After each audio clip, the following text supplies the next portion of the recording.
Okay. Well, this is the July 12th meeting of the ZBA.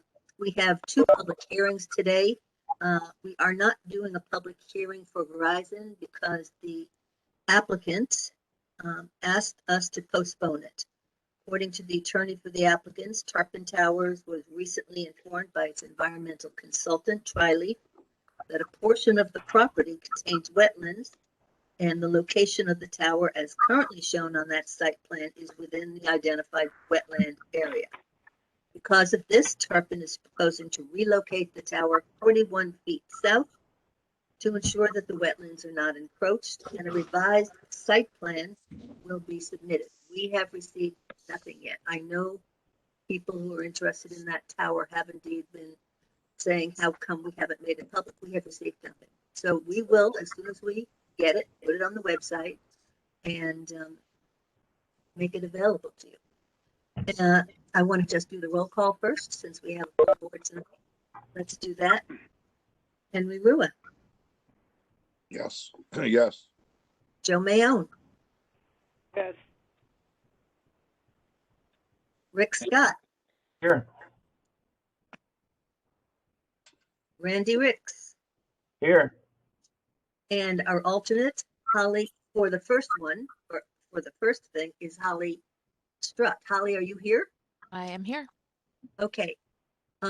Randy this is his first application that he's working with us on the ZBA, but Holly has been part of the second one, the Ulster County public hearing. So I want to make sure that I put this in the record now, that Holly, do you accept to be on the board for this meeting for the Ulster County Public Safety Radio Tower? Yes. Excellent.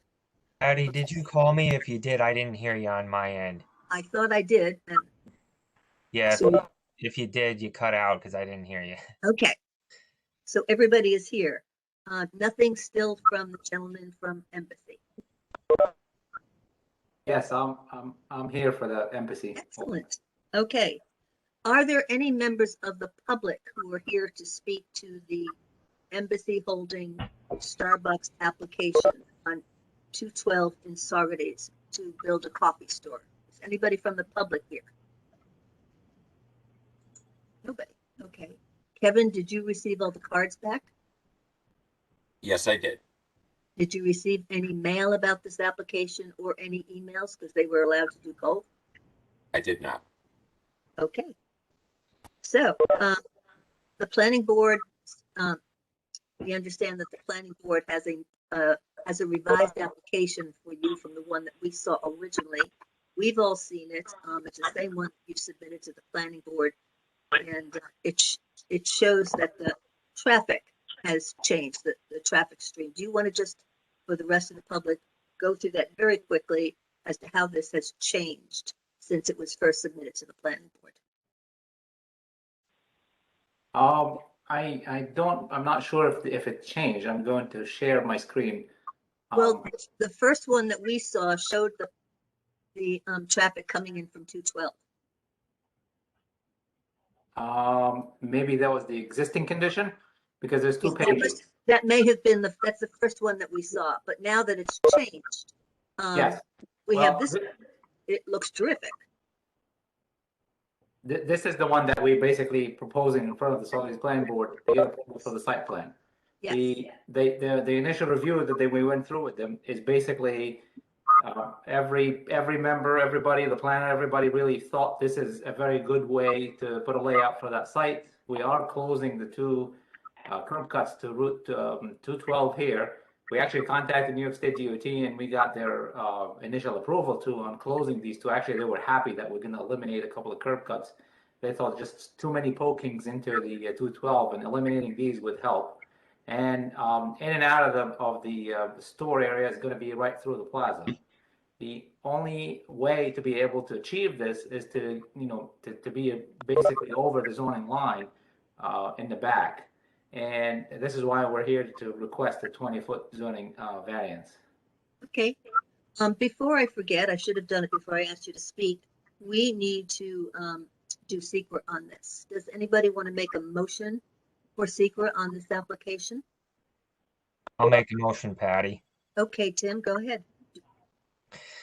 I'll make a motion to designate Secra, type 2, 617.5 C9, a commercial rear yard variance. Excuse me. Okay, you'll have a second for that? I second it, Patty. Okay, is there any discussion? This is very similar to what we did, the type of secret that we did when we had that application on 9W, where he needed to expand his backyard to build that shed. Same thing, rear yard variance. If there's no discussion, I will call for a roll call vote on this. Henry, Yes. Joe, Yes. Tim, Yes. Randy? Yes. And I say yes.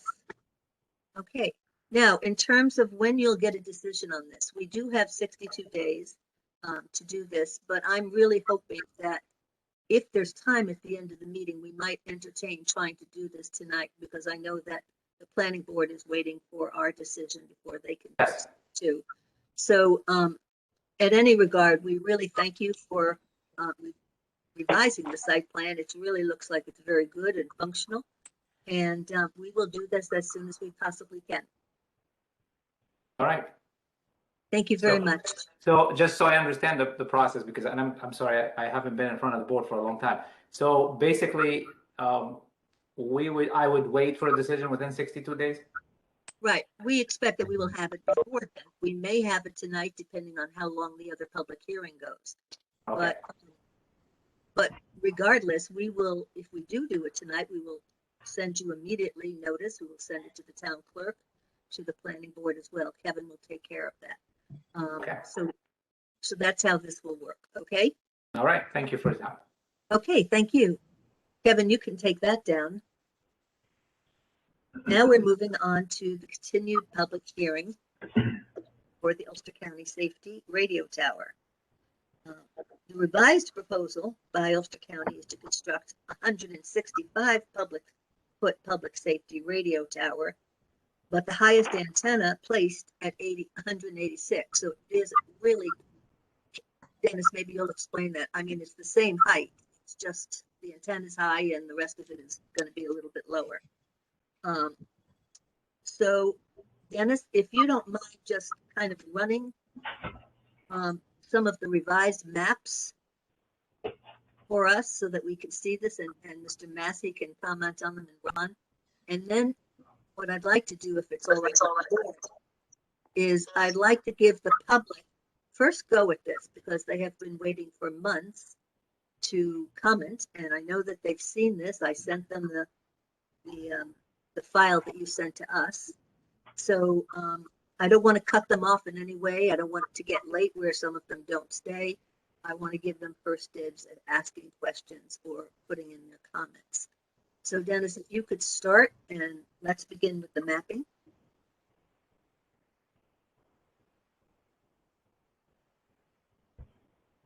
Dennis, can you hear me? Yeah, I'm sorry, Patty. I was going to ask Kevin if he could share his screen for us with those files. I don't know which one you want to start with, Patty. I want to You could- start with right from the beginning. Okay. So I if that's the case, then you want to go back to the explanation of the system itself? Yes. Is that what you wanted? You can tell us that. Okay. Why is that happening? Yes, just because there's been such a length of time that has passed. Kevin, could you explain to me why? Okay. Am I on their site? Yes. No, Dennis, we've had this before with Dennis's system with the echo. He's got to turn down his Yeah, I- speaker on the phone. Does that work for you? Okay. Okay. Great. So,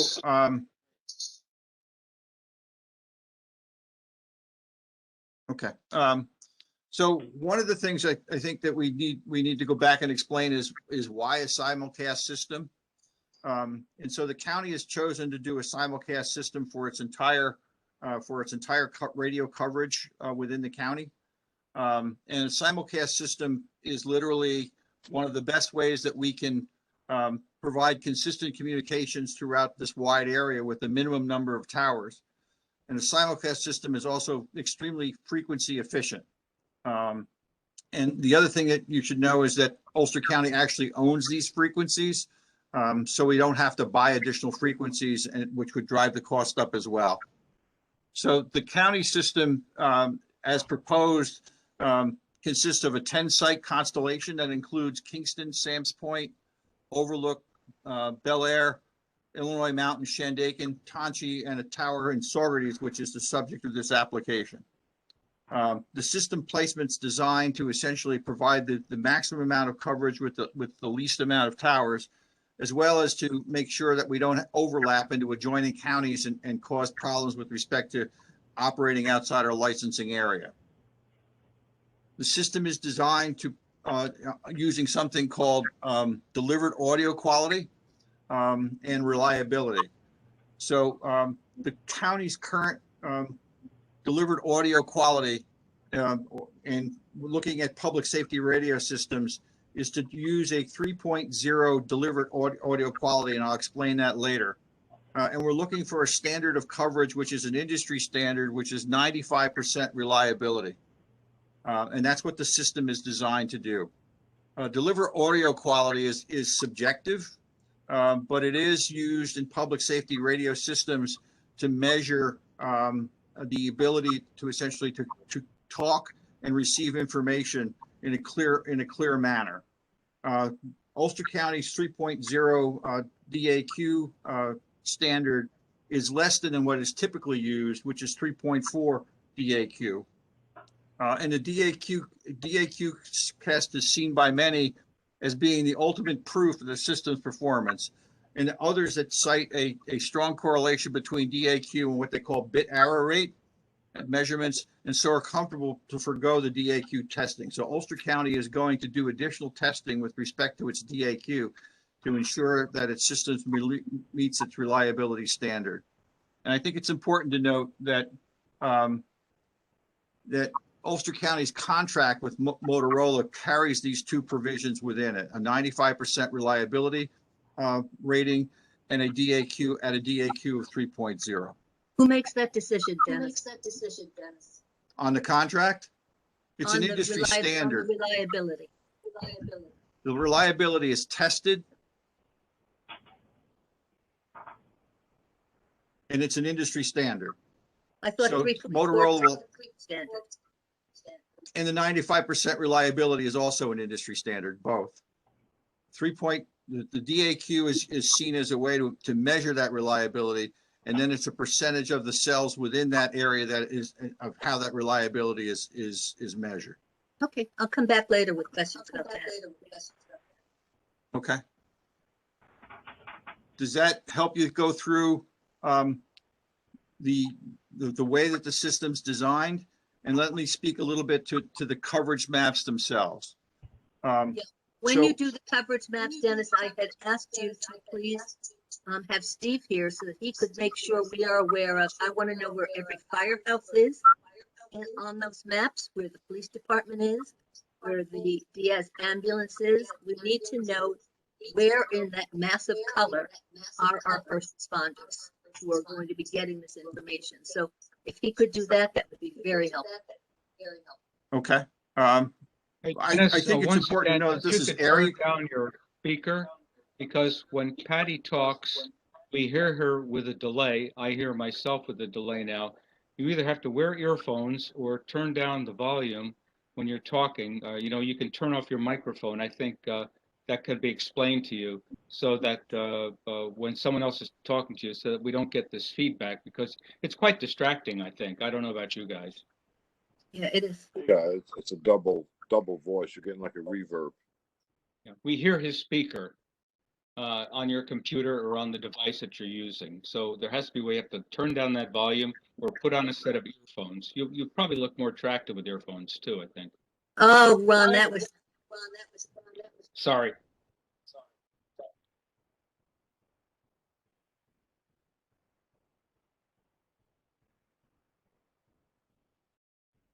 So I just wanted to say that the coverage maps we provided are wide area coverages. And while the location of firehouses and others are important, the most important thing is the reception in the field. And not the location of the firehouse or the ambulance itself, but the reception in the field. And what we did is we provided you with a look at those area coverage maps, show the areas in blue that would be additional coverage from this tower as compared to without the tower. And we provided that coverage on the basis of both the type of communication that was being conducted. So you have coverage for what they call outbound mobile, which is essentially the signal moving from the tower to the vehicle in the field. We also gave you coverage for outbound portable, which is again the signal moving from the tower to some individual that's out in the field. Can you put And we those up also on gave it the, to. can you put them up on the video? Sure. I was going to ask Kevin if he could share those with you. Kevin, are you prepared to do that? Did you know in advance you were going to have to do this?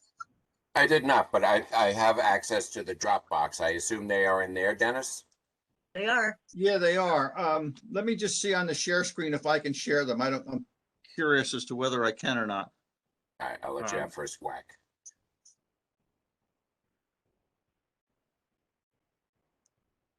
So It's not just the firehouses that are important, Dennis. We need to know there's blanks in your things. There's areas that are not covered.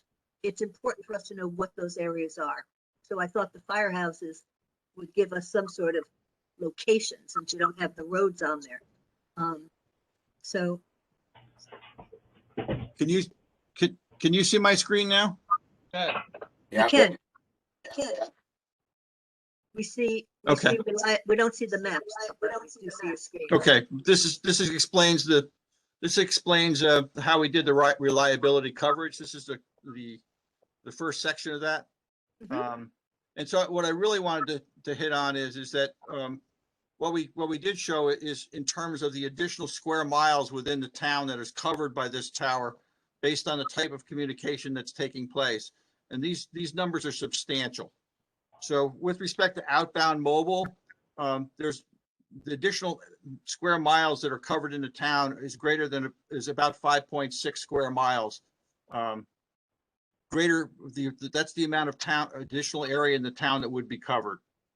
So when you On say outbound portable, are these going to people, firemen, police officers who are not on the job in the firehouse, but they are out in their homes or at the supermarket? Is that who this is? When you say outbound mobile, that's what this is? outbound mobile will be going to a vehicle equipped with a radio system that is probably owned by either the ambulance company, the police and or the fire. It will be going to their vehicles that have radios mounted in them. Okay. Okay. And And it's only outbound 5.6 portable, miles? the additional number of square miles in the town that would be covered by outbound portable are over 36 square miles.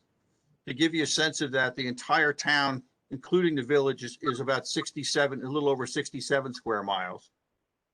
So the outbound portable actually covers more than half of the town that's currently not covered by the current 911 system.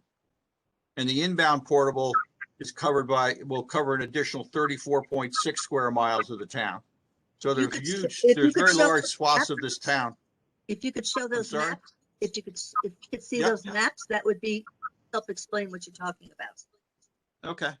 So this takes a look at outbound mobile, and the white area on this map is the areas of the community that are not covered.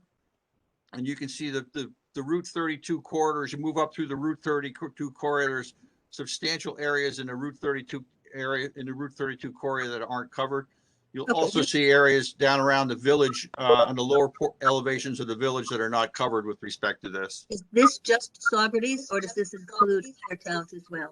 Well, the black lines that are here, if you can see my screen, the black lines that are here are the town boundaries. Okay, thank you. Okay. Is that Ruth? Okay. So Excuse, we fill that in, the blue areas. fill in the areas with that are filled in with blue indicate the areas that are additional areas that are covered by this. And when we add the 911 addresses within those areas, there are about 1,350 additional address points that were in those areas, so that these are not just open areas of the town. There's quite a substantial number of structures within those areas that are now covered, which wouldn't be covered without this system. Okay. This Any is good. questions on that, Patty? I do. Okay. I noticed that to the right on your map, we have a large portion that's still in pink, so that's not covered. Those folks are not receiving the outbound. No, let me back up a second. This is what's covered with the existing system, Right? okay? Any areas in blue are what are additional areas covered. So the Honestly, pink Dennis, areas it looks continue the to be same. covered. It doesn't look like we're gaining much. It's almost identical to the blue, Well, this area in here is not covered in, that's white, it's not covered. right? This area down here is not covered. These Right. areas in here are not covered. Right? Now, when I add those in, all of that area in blue is now covered. All Yes. this area down in here is now covered. Yes. All this area in here is covered. And when we start measuring the number of structures in those areas, right up here, it gives you the number of structures. There's about 1,300 additional structures that are now covered with this system. So the people who are patrolling to the east of this tower, and to the south of this tower down by Mount Marion and so forth, they will not be able to receive these. They're just not going to be covered. Is that correct? No, that's not true. What is They the are paper? covered. What does the purple The mean? pink. Let me go back. This is existing coverage.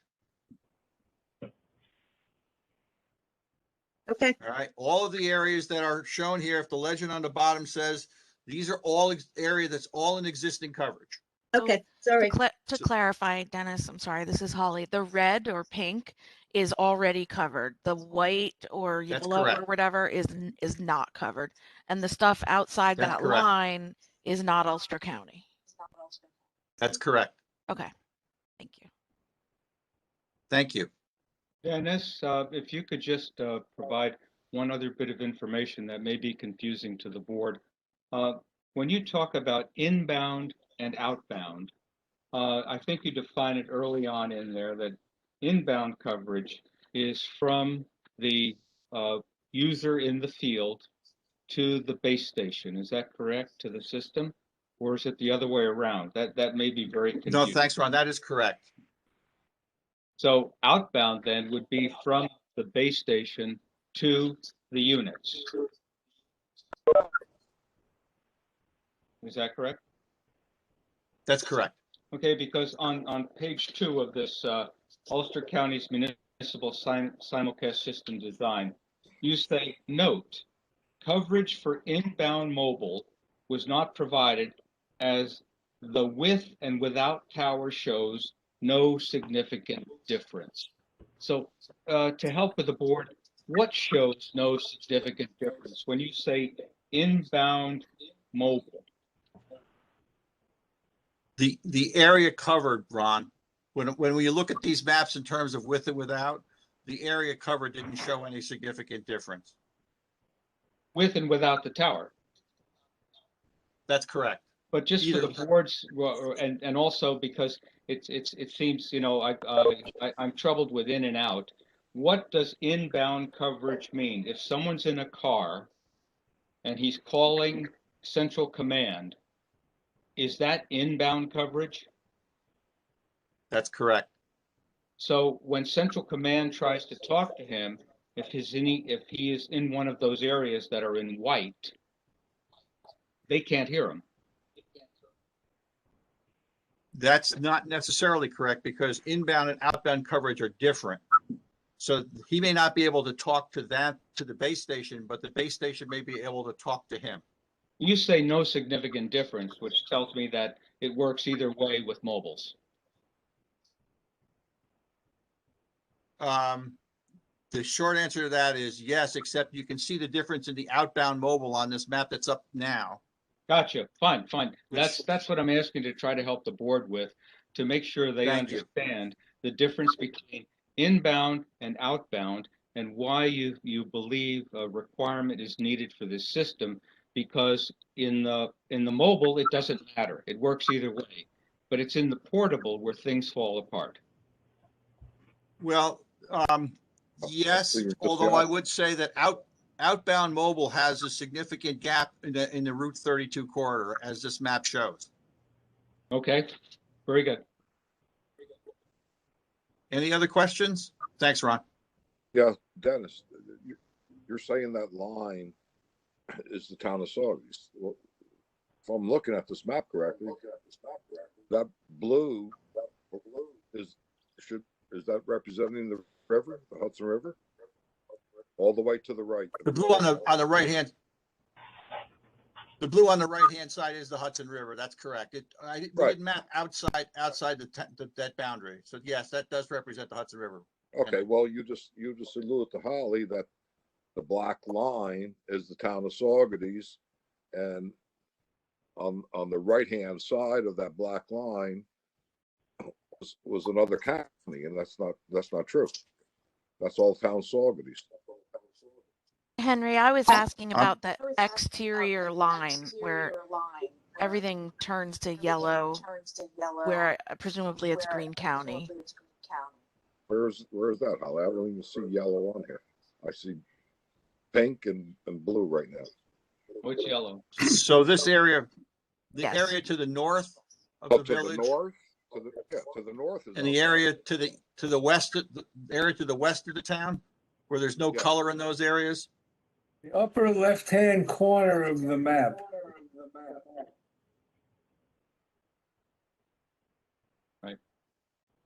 Good, Dan. We lost you, Dan. The yellow is the next slide, Dan.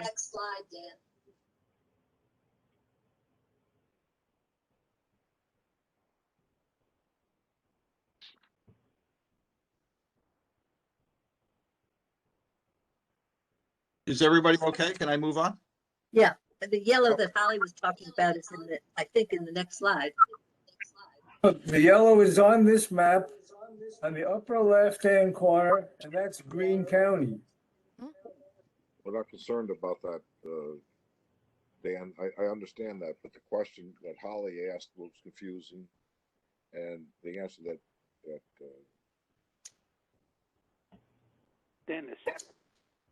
yeah, and basically the Hudson River's over here, and I'm saying, what are they talking about? I mean, that everything from left to right is kind of Saugus. So okay, it got clarified. We're at least I'm fine with it. I just want to make sure Holly was. Yeah. Yes, I knew that the Okay. blue on the right side was the river. Okay, just trying to clarify. By the way, Dennis, there's a chat comment over on the right-hand side from Pamela M. So where I'm sitting right now with my screen shared, I can't see the chat. Here's So- what it says. Could you explain, Dennis, how you determined the coverage would increase? What process was used?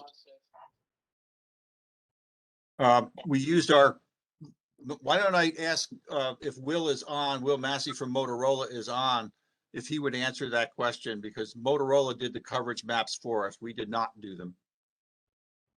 Right, so we used a coverage prediction tool that shows how the coverage would behave with and without the tower. So basically, the maps are showing where you're getting 95% reliability or better, one showing with the Saugerties Tower and one showing without the Saugerties Tower.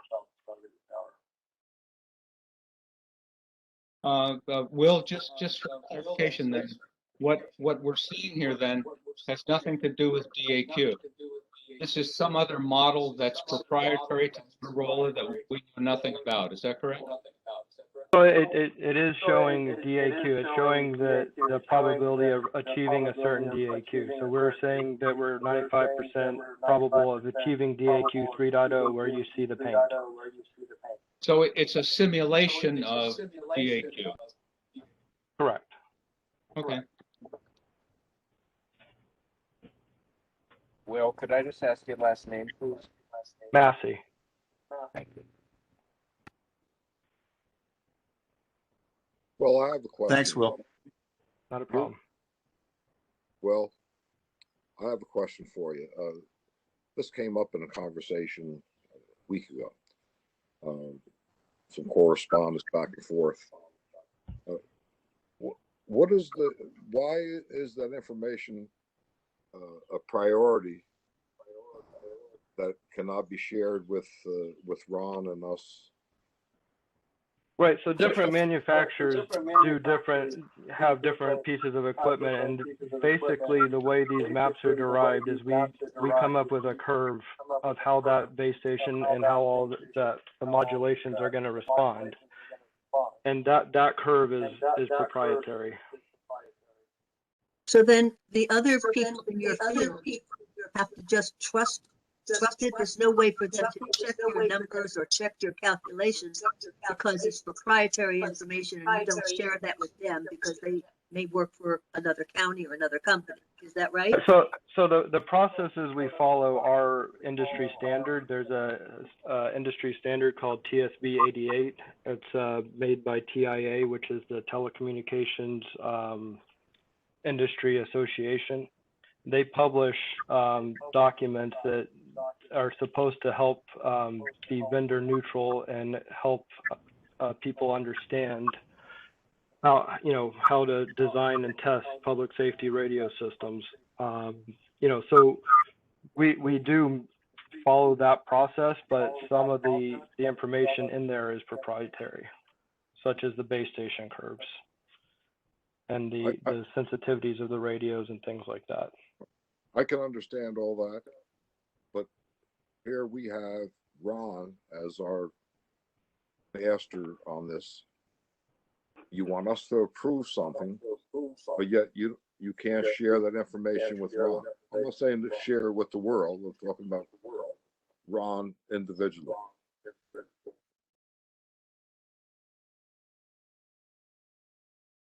I mean, I don't have an answer to that. You don't have an answer to it. You should have an answer to it.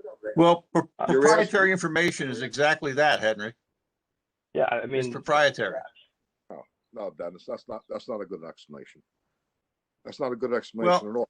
How can you want something approved if our radio frequency expert has no idea what he's approving or what he's telling us to approve? I think you're asking for something, and I understand the priorities and everything, and I'm not saying to share that with us. Share with the individual that's going to be advising us.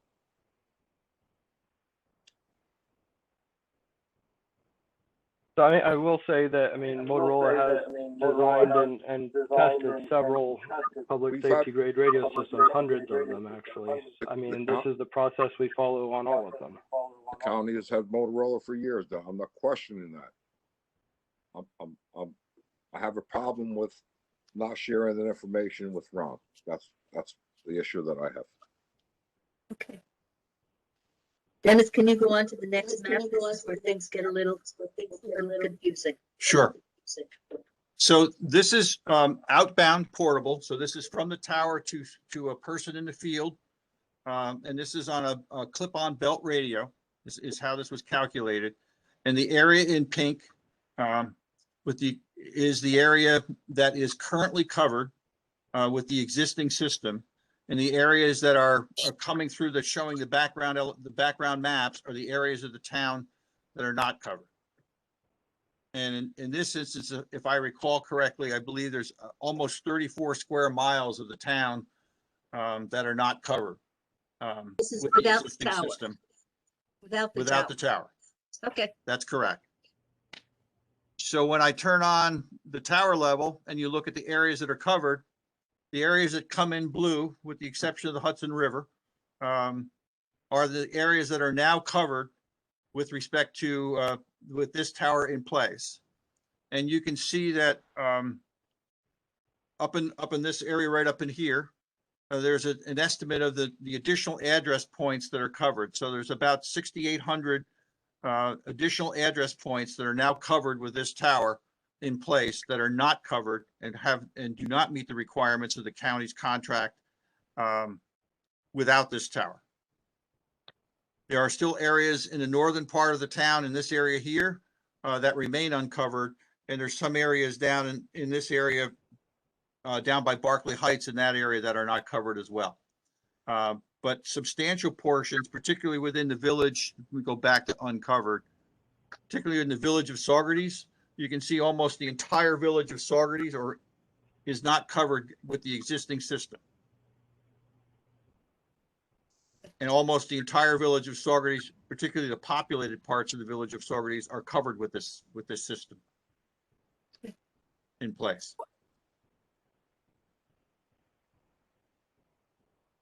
Okay. Yeah, Moving on to the next. Yes, please. Yes, please. Moving on to the next, this is inbound, which is basically from the individual in the field with a portable radio speaking to the tower. And this takes a look at that area of the town that is not covered is in the background mapping, and anything in pink is covered with the existing system.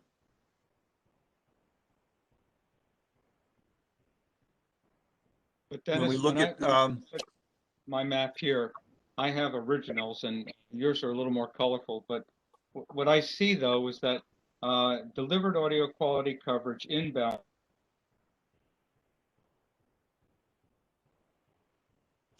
in the village, and an awful lot of it looks white. I'm wondering where on the inbound coverage. Had someone numbered these as good engineering practice would dictate, I could say you're 3. I have to look at delivered audio quality, DAQ coverage, inbound portable with Saugerties Tower. And I see light blue, but when I look at the area which is we've defined previously as the village, that little way on the right, you got it. Look at all the areas that don't have coverage. So what happens there, just for the board's understanding? There's some shading due to elevation that takes place with respect to the tower, talking back from the tower, given its placement on the other side of Mount Airy. So you see some shading with respect to the elevation changes that take place in that area. It does pick up, if you look right in this area right here, it does pick up a substantial portion of the village that is populated. But there are portions of this on the inbound portable side that are not picked up.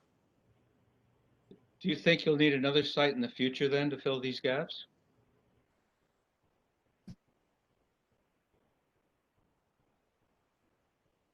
I didn't design the system, but the goal would be to have 100% coverage.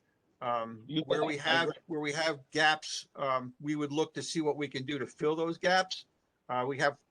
But as it stands right now, this is the best location we have for the holistic approach in terms of how to provide service. Okay, thanks.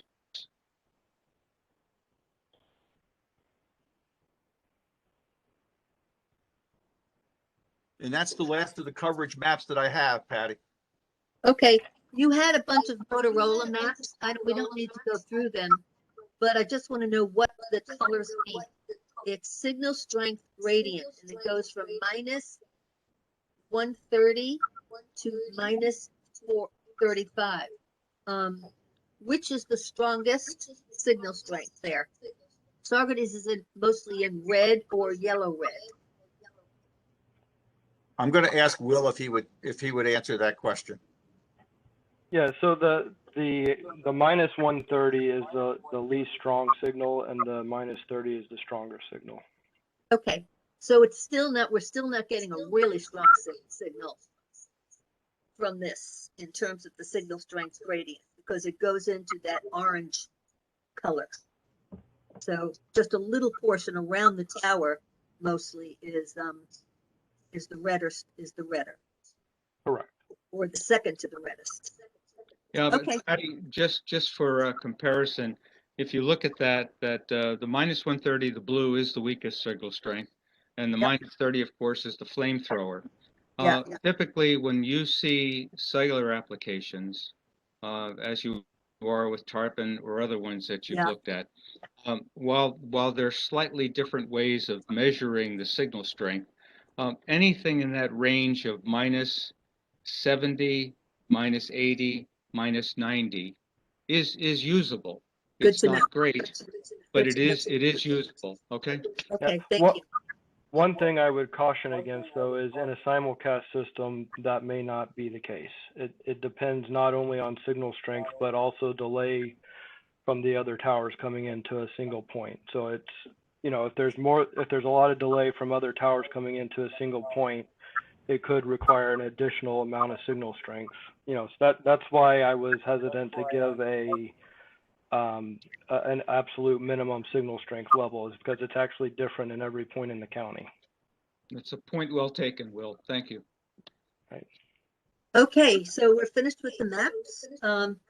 Do you just want to just tell us, Ron?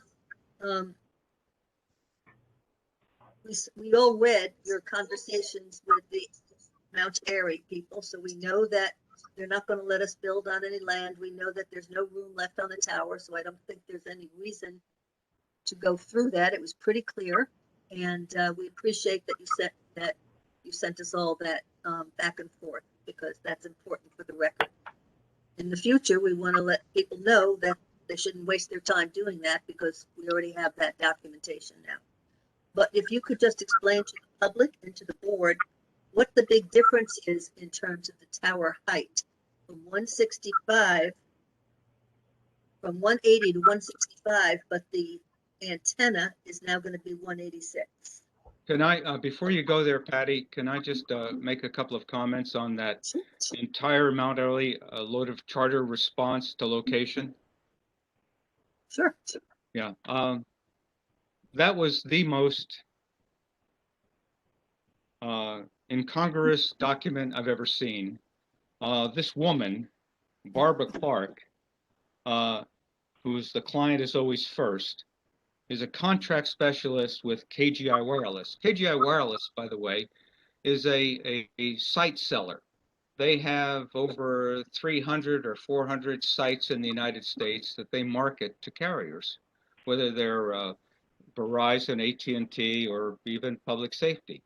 And what they do is they find people who have towers or building sites or something else where antennas could be located, and they sell them, they market them, and then they take a piece of the action.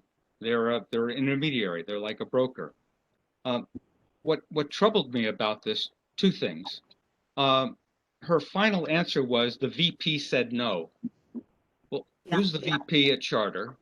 And why is the village, or I'm sorry, the Ulster County dealing with site brokers as opposed to dealing directly with Charter, who actually owns the tower on the land in the county? Because it's self-serving, because if you go to KGI's website, you will discover that that is one of their many sites, and it's still indicated as being available. So I'm really confused. Now, maybe it's available for the right price or the right carriers or something else, but they do not say this site is not available on that. That's number one. Number two, what they sold Dennis or anyone else as a structural analysis is incredible. It's useless. It's nothing. It's meaningless. It means absolutely nothing. And I go on this dribble, well, we don't have enough information. It's got to be run again from all these different people. That is not a structural analysis. A correct structural analysis would have been done by a program. There's something called TNX Tower, which is used by every tower manufacturer, every site owner. I used it on my tower because it is the gold standard in evaluating according to RS 222, HG, whatever it is. That one-page thing says absolutely nothing, except in the last comment, number 10, it says the tower rating is greater than 200%. So what does that mean? Is that 200% overloaded? There's no information there. There's no way for an engineer, structural or otherwise, to determine what's wrong with that tower. That tower is a 3-foot faced Roan tower. It's a vanilla tower. They make thousands of them. And to have this and then someone to say from this, oh yeah, look at that, the tower's not available, it's not strong. What are you talking about?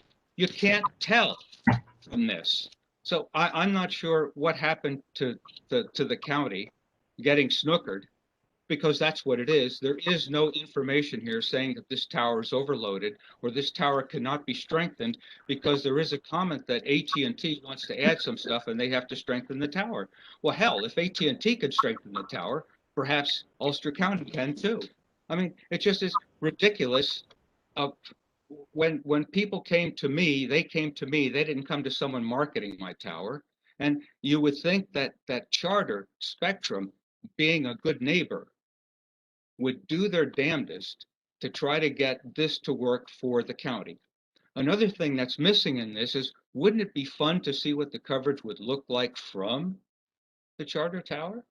I mean, we have no idea. We always look for in our applications, we wanted alternate site analysis. They do an alternate site analysis and they say, oh, by the way, that site's not available. Well, we don't know. I mean, this is someone from a firm, KGI Wireless, that's not the owner of the tower. And who was the vice president that said no? Was it a KGI vice president? By the way, if you go to their website, they have 4 vice presidents. So I'm not sure who the VP was. And I'm not sure, and I could not say to you, this tower is not capable of supporting it. And I don't even know if this tower works. I tried, and I did all the mapping software that I had to try to find views of this tower, where it is, what it might be, what it might cover. I can't, like, it's interesting when it's really curious when you go to the street view, wherever you're turning in the azimuth of that tower, it's blocked on their website. It's fuzzy. So I'm not sure what's going on. And it was really this document was a disappointment, and I don't know how. No matter what, if that tower is so overloaded, your building inspector, some building inspector, would need more than just one sheet to say what's wrong with the tower and what needs to be done. Ridiculous. That was just incredible. So if I can, Patty, just so the board is aware, we contacted Charter directly. Yep. And spoke to their government relations people, who referred us back to their home office, who referred us back to KGI. So we tried to talk directly with Charter. They have referred us. They referred us back to those folks that were essentially handling the tower. We had repeated requests for the full report with respect to the tower loading. And we're told that it wasn't available and they would not share it with us. Prior to that, they've essentially said they shared us that one page that shows that the tower loading associated with it. The VP in mention here is the VP from Charter. It's not a VP from KGI or it is the VP from Charter. We had a conversation with the government affairs specialists, as well as a charter individual, and I forgot her name from KGI, and that conversation resulted in this response that was generated from Charter back to us. Okay. Well, if your building inspector has to, if this tower is indeed overloaded, and your building inspector, either in Ulster County or in a town that has control over this, that is not acceptable. That is not a structural analysis. That's just a tower showing what it's made out of. If you look at this, and if you understood what was there, and I wouldn't expect you to, but on the left-hand side, it tells you what the members are. It tells you what type of tower it is, and tell you what kind of steel it is. It tells you how big the guy wires are. That's it. It doesn't tell you anything about the loading. I can see some cellular antennas up at the top. Then I see a couple of whips, and I see 2 dishes. And then I see a Yagi down at the bottom. That's it. This is not a structural analysis. And if someone is going to say, no, we can't accommodate you because of structure issues, you would expect that, especially, well, I take it back. They can say, no, it's their tower. They won't rent you the land. They won't do anything else. We don't even know if this tower would work. It would be really neat if Motorola had propagated it and said, look at that thing doesn't even work. Who cares? Then you could just throw this out. But right now it was totally ignored. And I just, you know, I got to push back. I mean, we responded, quite frankly, in a very deliberate manner to the board's request to look in depth at the Mount Airy Tower. And we push both Charter and their consultants in terms of whether or not we could use the facility. We have and provided to the board a very blunt response from Charter, which said no. Okay. I just want you to know the evidence does not support a turn down. There is no evidence to support no. That's all I'm saying. And if they say no, they own the tower, maybe they don't like what you want to pay. I don't know what it is. But whatever it is, this is meaningless. So if they just say no because they don't want to do business with you, fine. You can't force someone to do something they don't want to do. So that ends that. Thank you, Ron. Thank you. Yeah, that's all. So I'd like to, if the board is okay with this, I'd like to give the public an opportunity to speak. And you might also help, Dennis. Do you want to put in the version of the tower number 2? Have you decided that that's the version you're going with? We think that offers a better opportunity to ameliorate some of the impacts associated with views from some of the private property owners. All right. So I'd like to let the public speak. When you do so, please give Kevin your name and let's begin. Hey, Patty, just before you go on, I'm sorry. There was one other thing I had to comment about tonight, okay? If you don't mind. Okay. And you'll get more chances, sure. Okay, and then they can talk about the height of the tower, okay? Because it's important. I've worked with you guys, so I can't remember how many years now. The most important thing that your board is always concerned about is the height of the tower. Location, yeah, sometimes, but you're always worried about it. It's just too high. Dan has to do his analyses and the photo simulations and everything because you're concerned about height. And I'm directing now this this document that was called Tower Height Requirements. And perhaps that can be put up on the screen so we can just review those things so you can understand what you're seeing there, okay? This is pretty important, I think. Can that be done, Kevin? Dennis, have you got that paper? Hold on. Okay. You're talking about tower height justification? Yes. Ulster County Public Service Radio Tower, Tower Height Requirements, it's called, requirements.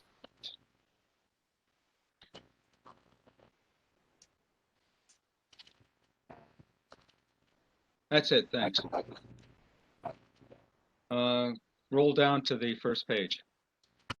Can you rotate that or not? I don't know. I think I can. Thank you. Wow. Okay. Just for an explanation here of what you're seeing the self-supporting tower. And I know you're concerned about that VHF RX antenna that is called cantilevered above the top of the tower. In other words, the tower is only 165 feet, but that antenna is 21 feet long, and it's sitting at the top of the tower. Beneath it is a microwave dish, and one of the issues that I had asked for that I did not receive was a Fresnel zone analysis. It's spelled F-R-S-N-E-L, but it's pronounced Fresnel. It's a French guy. Fresnel zone analysis that shows how high microwave antennas have to be to clear terrain. And what was supplied on page 2, why don't you just go to page 2 for a second. Okay, and if you can rotate that one now, backwards. Yeah, we're working around it. Okay. Oh, tower went down. Okay, well, if you can't, it's all right. They can do that.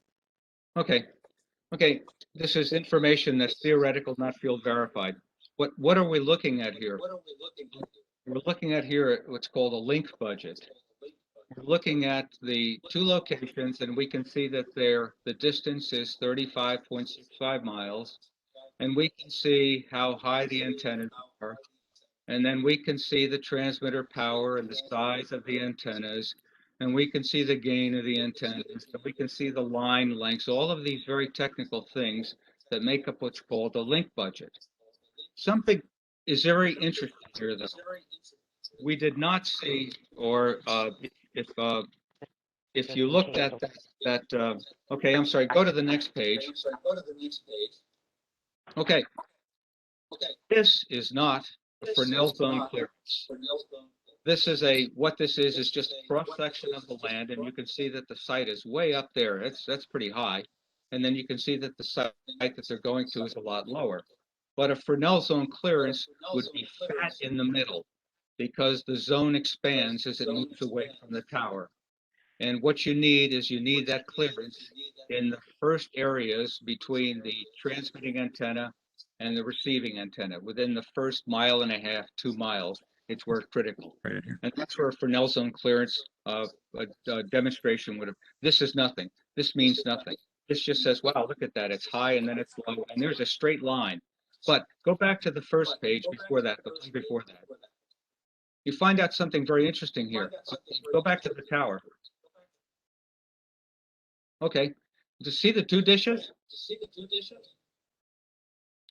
This is called a diversity microwave system. Now, why did they put in diversity microwave systems? They put that in so that there are two different paths. There's the one path from 160 feet, and where is that other antenna? At 130 feet. Now, what that does, it provides what's called space diversity, the distance between the antennas. And I don't know if the receiving site should also have. I haven't seen what the receiving site is. I would assume it has space diversity also. But the fact is, when you go to the next slide, go down to that one that's there. There you go. Now, if you look down here on the get down. If you go down far enough, you'll see that. No, don't go back. Go back.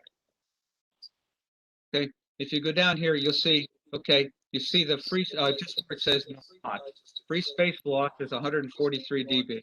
Atmospheric loss net path.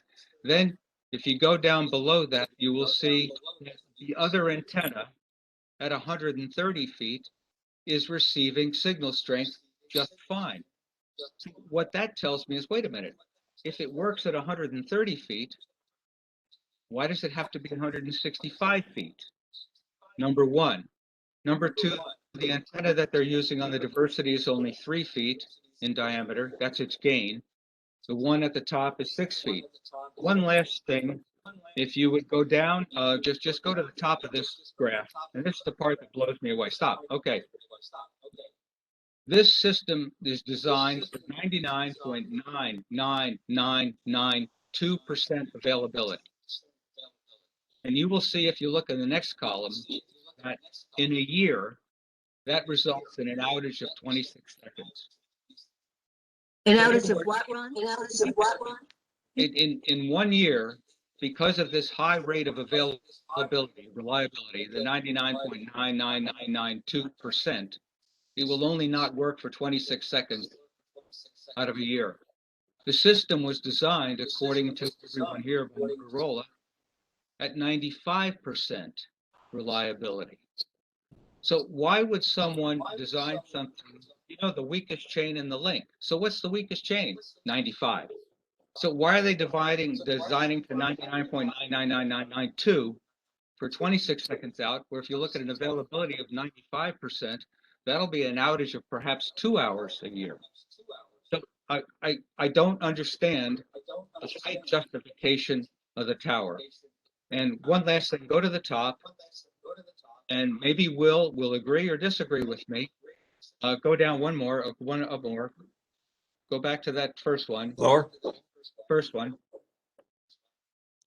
The vertical elevation of the tower. That's the great. Thank you. Okay. And if you rotate that, you'll see that top antenna, VHF, that's the 140 megahertz to 150 megahertz band. The microwave is transmitting at 6 gigahertz. Totally different frequencies. There does not to be a reason that antenna, it's a receive antenna. It's not a transmit antenna. It's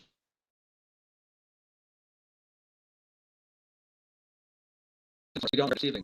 there's no reason why it has to be cantilevered off the top of the tower, unless there's some kind of interference with the TLMRTX. I don't know what that is. It wasn't explained enough, but if you're worried about tower height, so I see a couple of different things here that are not fully explained. Does that antenna have to be cantilevered, which would reduce the height, number one? And number two, if the microwave path works at 130, why does it need to be at 165 since we haven't seen the zone calculation? Have I seen for zone calculations, I could say, yes, absolutely, it's got to be that. But what I was given was nothing.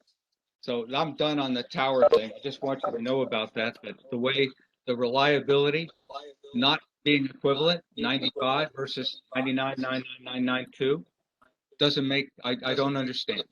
But as I said, Will is the expert on this, being that he works for Motorola. I'm not sure he designed the microwave system, but perhaps he can address some of these.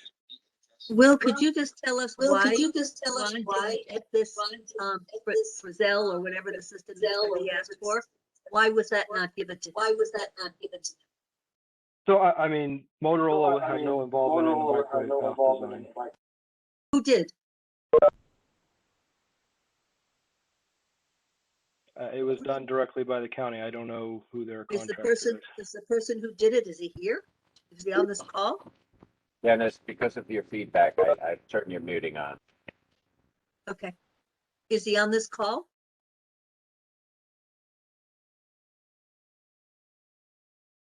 I would like a chance to respond to the spacing of the VHF antennas, though. I mean, so the reason for the spacing between the antennas is to get vertical isolation between the transmit and the receive antennas.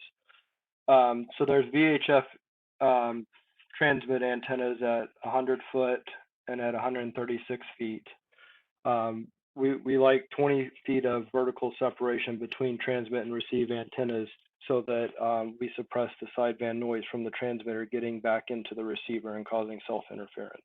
So that's the reason why that antenna is cantilevered above the tower, is to get it away from that transmit antenna. The cellular carriers are able to deal with 10 feet, but you need 20, is that right?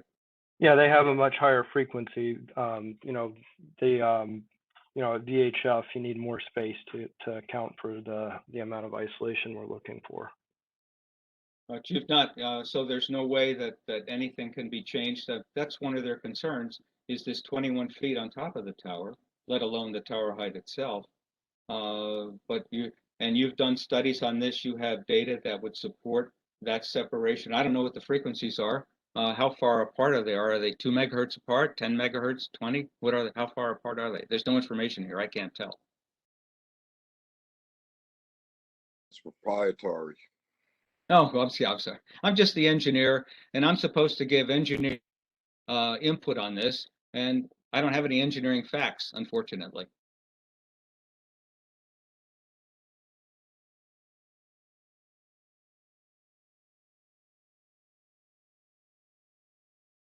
Oh, So Ron, get back to my original statement. If that information was shared to you, you could talk on this better and direct us better. yeah, Correct? but I think the important thing to understand here, rest assured, I have no doubt in my mind that Ulster County needs improvements to its communication system. I mean, notwithstanding the evidence presented and the lack of supportable evidence, I think it's intuitively obvious, even to a casual observer, that there is an issue with their coverage. The question is, I'm working for you because I know one of the concerns you have is height. That's the big one. I don't think you care about the shape of the tower. Maybe you do, but that's always been in my mind whenever you guys have looked at an application. And all I'm trying to do is be able to, like they say these days, the science. Okay, so and I will leave you with one last comment. Will had talked about the 88 spec regarding. I just this whole concept of distributed audio quality is interesting because all of the distributed audio quality that we've seen here has all been calculated. There's a document called the NTIA 99-358, which talks about how distributed audio quality is actually measured in the field. And I have trouble with some of these words. You have to use what are called, and I'd asked Dennis about this once because there are lists of words, and it's called phonetically balanced sentences. And the way one evaluates the coverage of a system is that people in the field then are transmitted phonetically balanced statements from a list called the Harvard list. And just for fun, here you go. Try this. Muffled from this home of the board.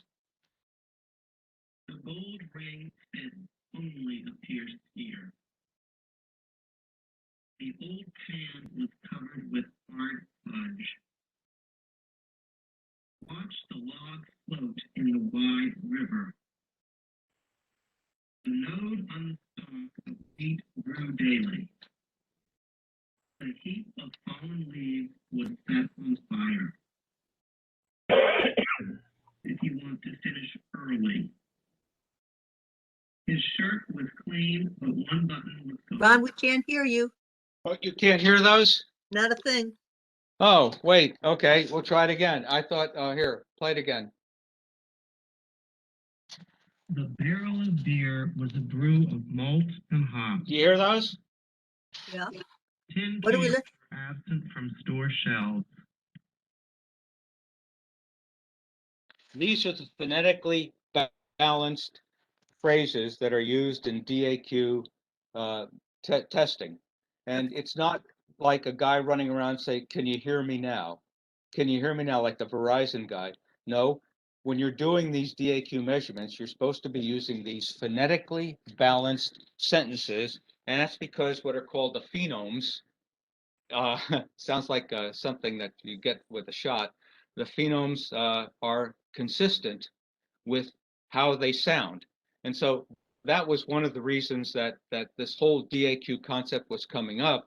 And I had assumed that that Ulster County, when they keep talking about this contract of 95%, that they were actually going to use Harvard sentences and drive around and say, okay, let's do these and they have them in male and female too.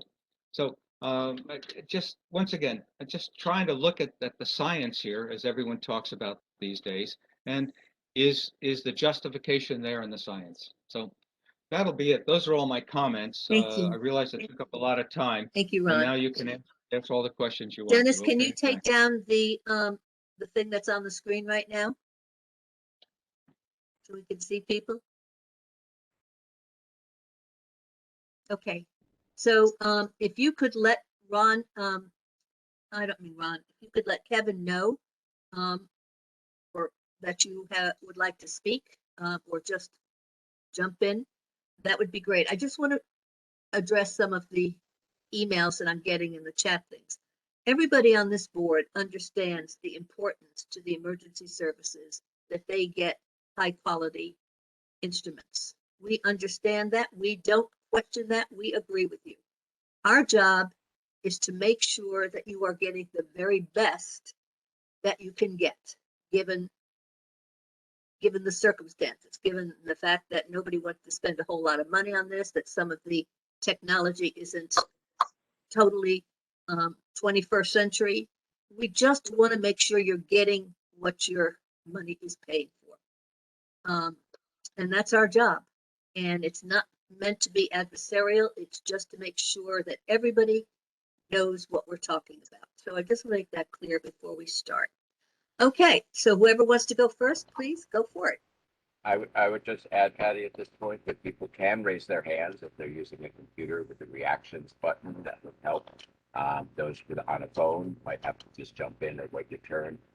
I will unmute. Well, I can't unmute you, but I will ask you to mute yourself after you speak. Okay. From a phone, I believe that is *6 to both mute and unmute.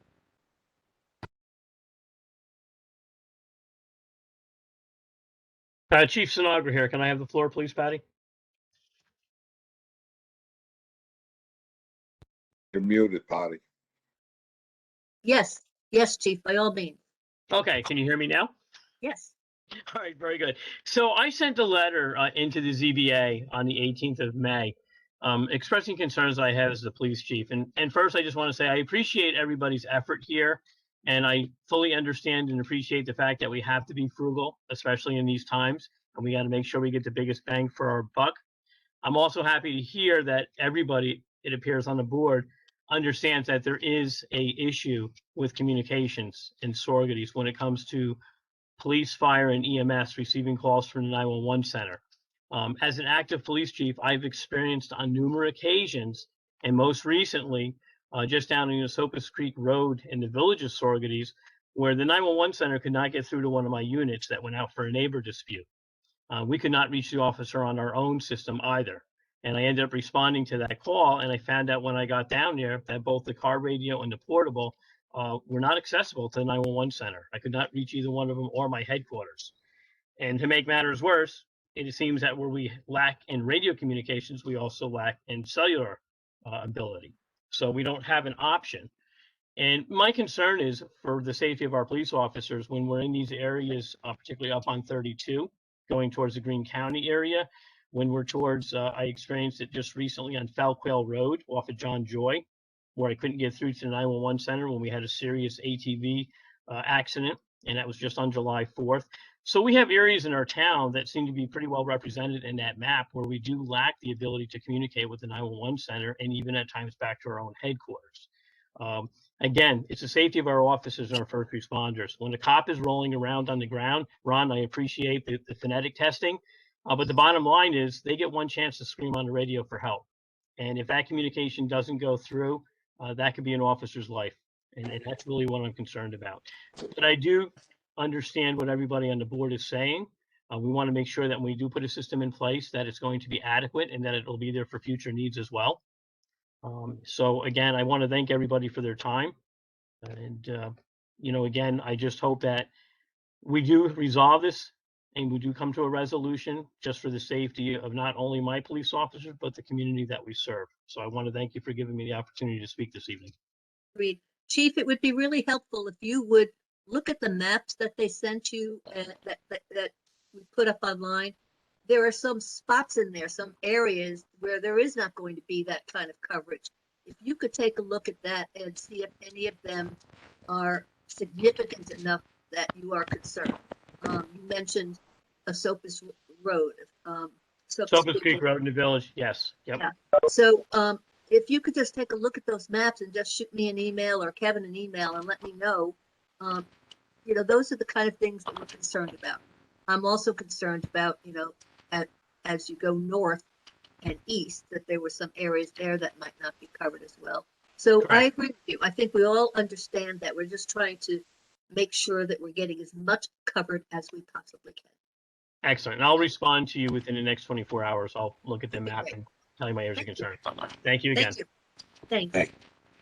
Patty, Mr. Kordich asked to speak in the chat, okay. And I'd like to say that's a good option too for those available for the chat. Feel free sure. to use that.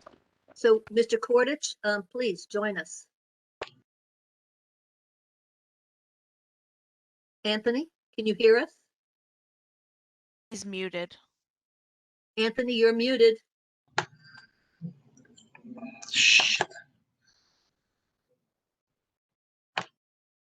Can you hear us? Can you hear you now. Okay. Hello. Hi. You're on. How's everyone tonight? Anthony Kordich speaking, 66 Church Road. Yep. Can you hear me? Yes, we can. Cool. I'd like to thank the board for everything they've done over the last several months to try to get the best result for this. I understand that this tower is needed, but I'm still confused because all the stuff that was put in the Dropbox is for location 2. So I'm wondering if this is all about just location 2 and location 1 is now off the table. Mr. Doyle said maybe he didn't show. I would really like to get complete clarification tonight if all this speaking tonight was for just location 2. And Ms. Dennis, can you confirm that? Because that's important. We need to know the location. Well, we have 2 locations, alternative locations that were proposed. The county believes that option 2 is the preferable location. So my question is this the location, the only location you're gonna use? And location one is off the table because you didn't do all this paperwork for location one. So as I'd like you to clarify that, yes, location two is now the number one location we're gonna use is location two, and location one is off the table. That's what I would like clarification from.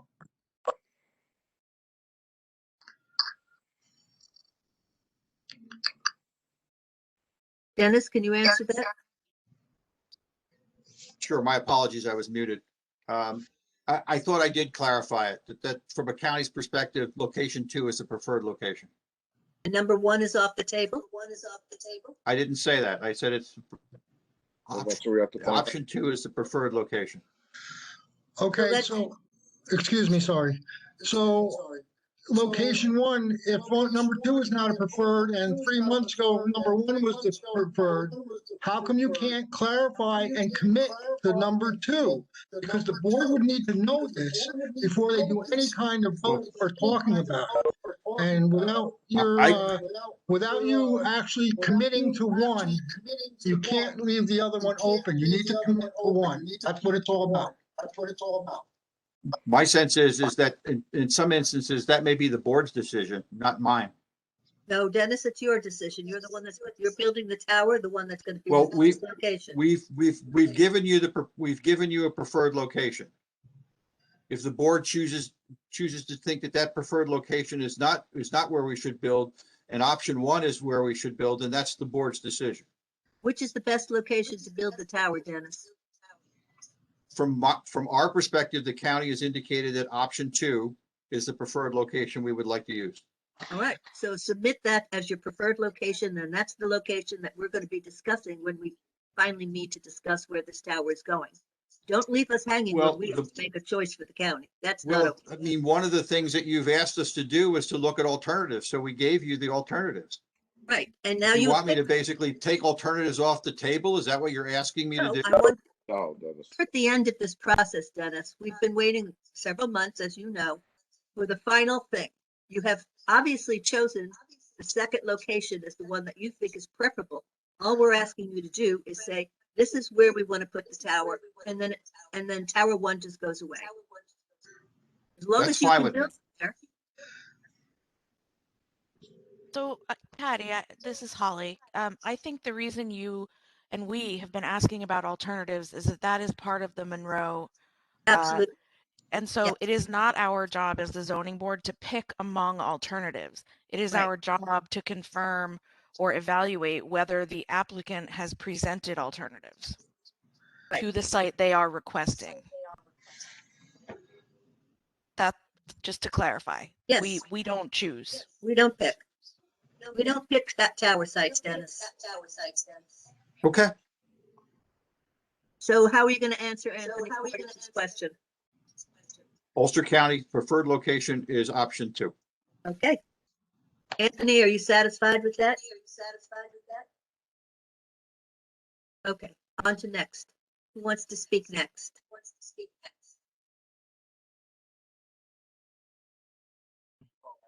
Hi, go ahead, James.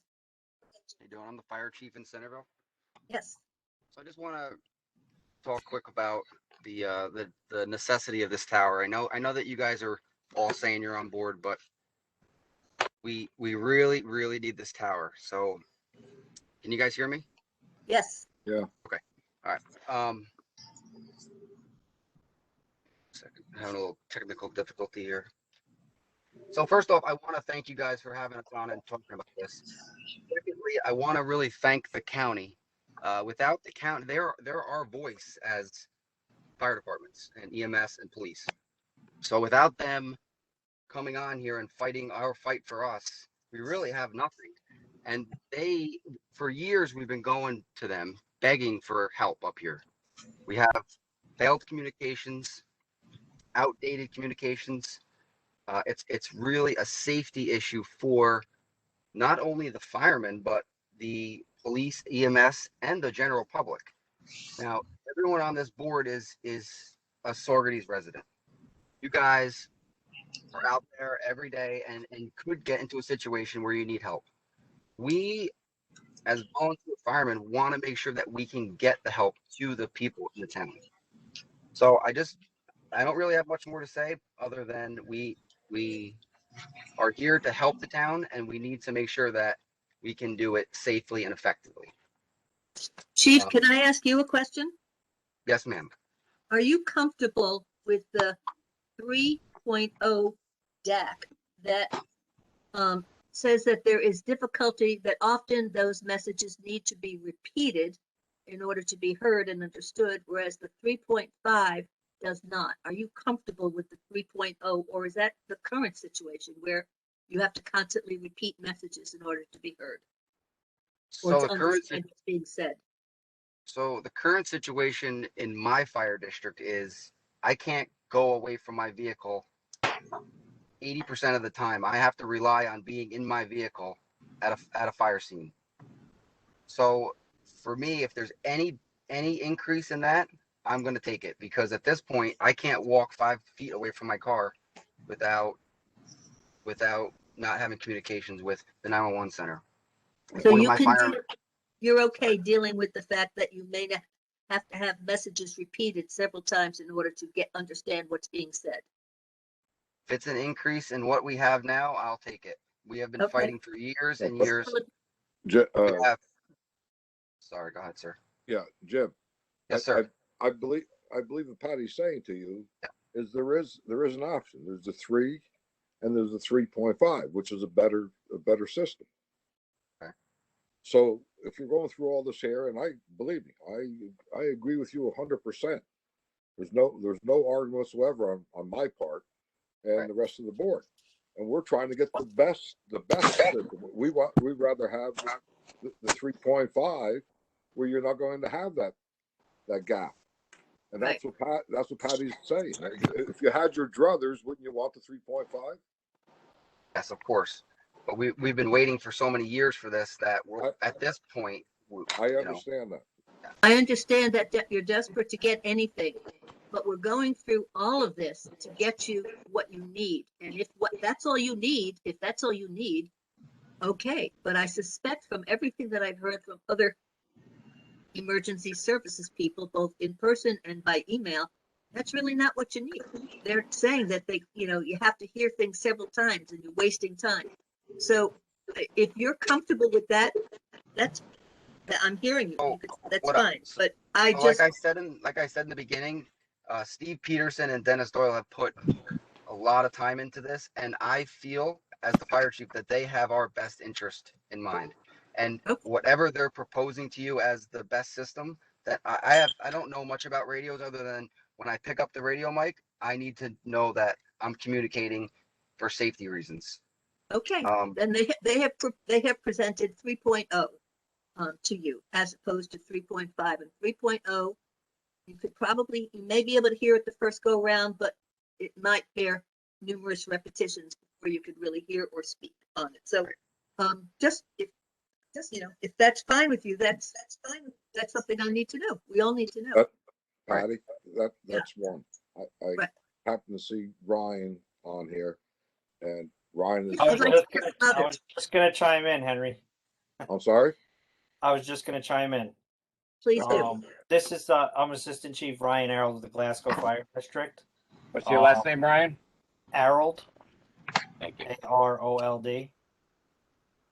And to shadow what Chief Mullen has said, I mean, I can tell you in the district, I've been a chief for just over 5 years, and I can tell you that I have never been able to reach the county on my portable radio, not once. I always have to utilize my mobile in my vehicle because the quality isn't there. I've tried multiple times once in a while because they're pushing out so much more wattage than I can push back to them. I can hear them on a mobile radio, or I'm sorry, a portable radio, but it's not very often. I guess my question is, I agree with Jimmy that I trust the county to make the right decision. But if you're saying that 3.5 is much better than 3.0 and can reduce misheard and misunderstood messages. I guess the question is, what would be the difference in cost that the town would have to, because everything comes down to cost and budget and what we can afford.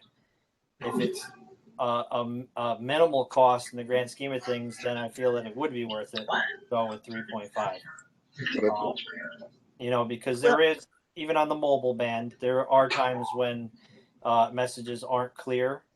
But it certainly would be much better if things were clearer, and if we're going to do this, do it the right way the first time. Yeah. Well, I mean, we're not talking cost, we're talking life and death situations. So the cost to me is irrelevant. Right. On the very first page of that, it says the delivered audio quality, while subjective, is considered one of the standards for measuring the reliability of public safety. The typical value used for DAQ is 3.4, higher than the 3.0 DAQ used by Ulster County. Well, and yet, that is what Ulster County is planning to do. The DAQ 3, which is speech understandable with slight effort, requires occasional repetition due to noise or distortion, whereas 3.4 is speech understandable without repetition, some noise or distortion present. So, and I'll bring this up to Mr. Doyle later, but I wanted all of you to talk about it. I just not quite sure why, if the industry standard is 3.4, why we're using 3.0 and saying that's okay. We're going to start backwards. I question that as well.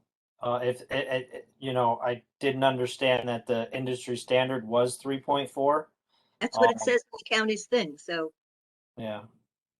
Well, if I may, the industry standard is to use delivered audio quality. There's no industry standard with respect to what that audio quality is. And they give you the definitions of defining audio quality in 3.4 and 3.0. The difference is speech understandable at 3.0. Speech is understandable with slight effort, requires occasional repetition due to noise or distortion. 3.4 is speech understandable without repetition, some noise or distortion present.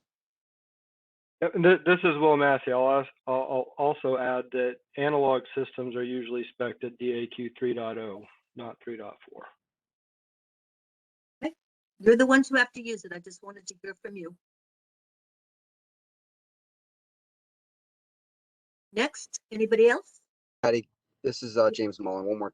Can we refer? Is Steve Peterson on the call? Maybe he can explain. I mean, he has years and years of experience with radio communication, so maybe he can explain and justify that. You know, the 3.0 versus 3.5. Dennis, is Steve on the phone tonight? Yeah, I'm here. This is Steve Peterson. Can you hear me okay? Yes, and also Steve, let us know if cost is an issue as well. Okay, so thank the board for the work and effort that's being put in, the support from emergency services that are with us tonight, and as well as our consultants, being you know, the work that they've put in as well. Like Will just said, the analog system DAQ spec at 3.0 is the standard.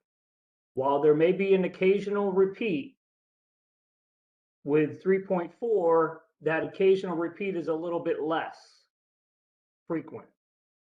Okay, we're comfortable as a county right now. We are comfortable at 3.0 with this system. Okay, and your emergency services so far have also agreed with you. So, Can I get a clarification from Ron on that? If you don't mind, Ron, can you chime in on the 3.0 versus the 3.4? You're muted, Ron. Ron, you're muted. You're muted. I just unmuted myself. Okay. I was talking. Unmuted. Yeah. I think the difference in the 3.0 and the 3.5 is like beauty. It's in the eye of the beholder. And it all boils down to ultimately how the system to meet the performance requirements is verified. If someone decides that it's 3.0 with "Can you hear me now?" as opposed to using the proper protocol to do it, then they'll get exactly what they got. Maybe I can hear you now.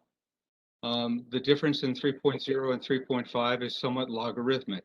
It's not directly related. You know, anything with this radio frequency information is not uniform, straight line.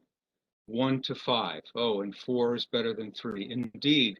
But the question becomes is how much better? Is it 10 times better or is it 2 times better? And ultimately, that will be the test, if it's done correctly, when Ulster County pays for the system or before they pay for the system, and it's verified. I think that's really the most, you know, to me, the most important part in saying which is better.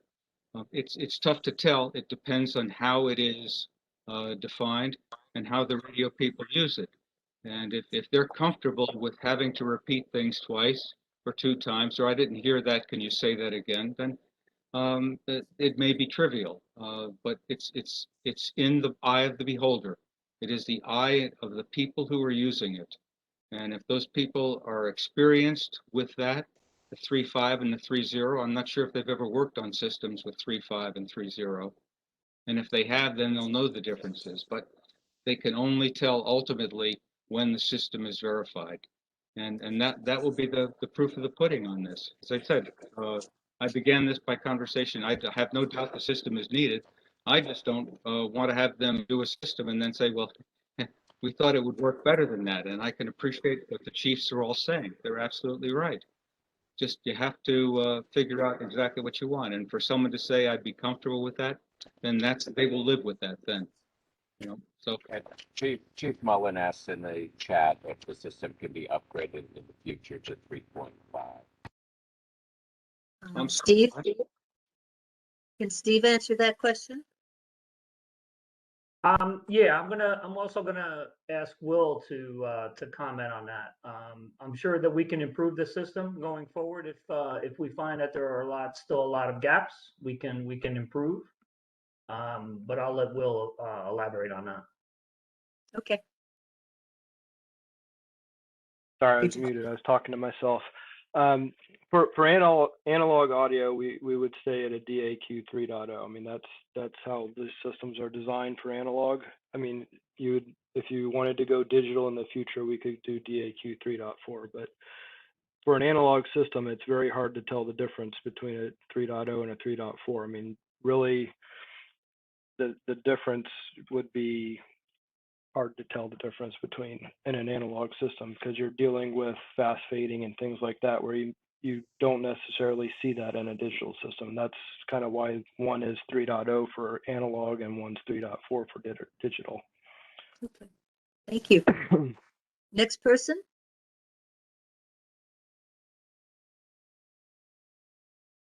Others in the public?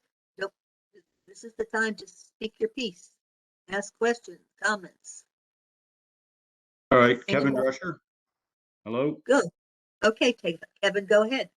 Kevin Drescher, I'm the fire chief of Saxton Fire District, which according to the maps with the colored charts there, I am most affected by the communications. I've been a firefighter for 53 years.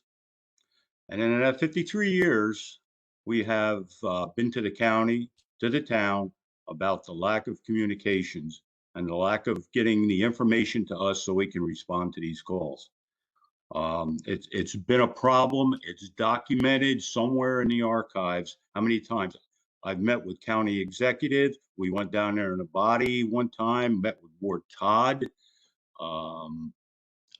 And everybody's going to look into it and everybody's got to, but nothing's ever happened. Nothing. Zero.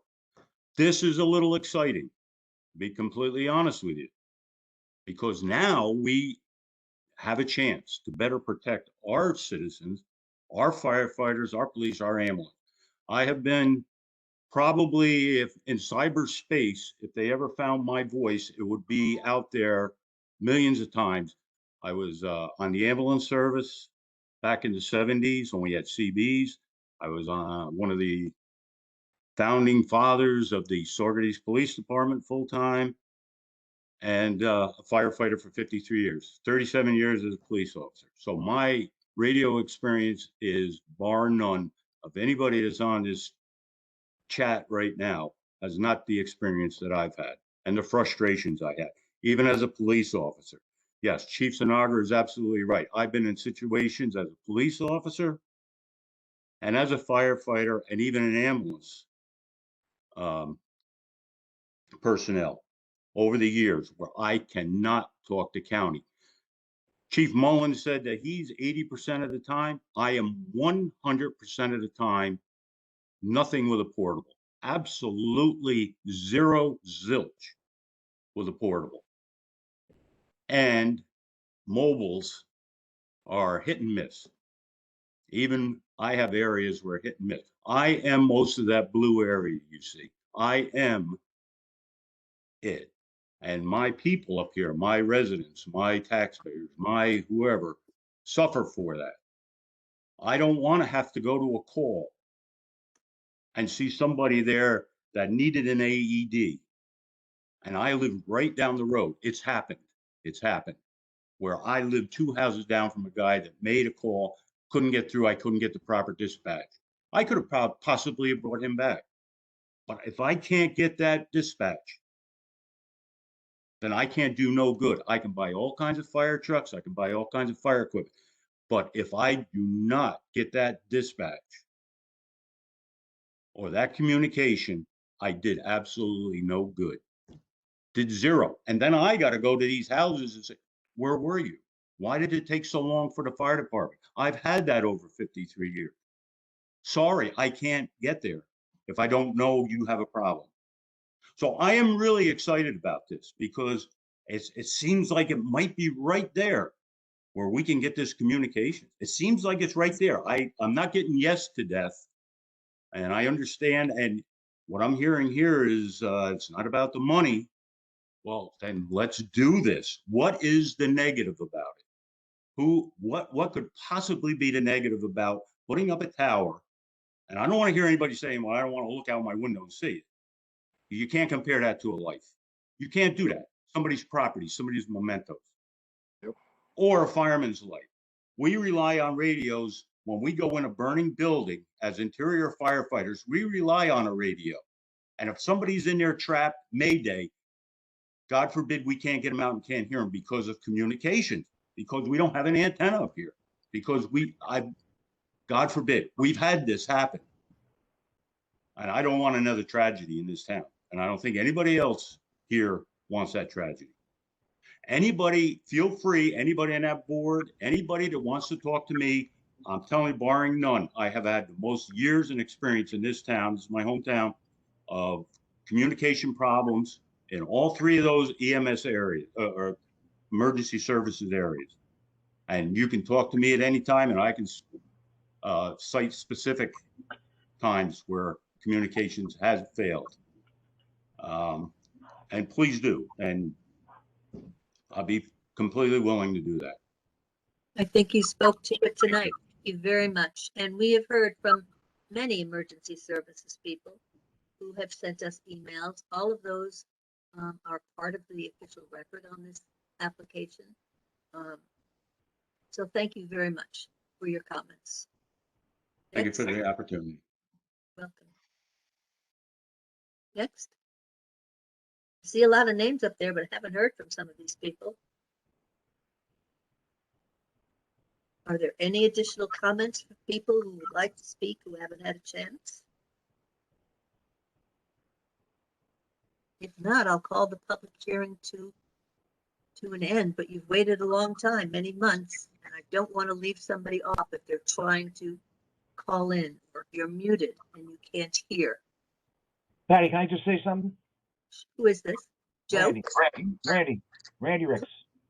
No, Randy. Okay.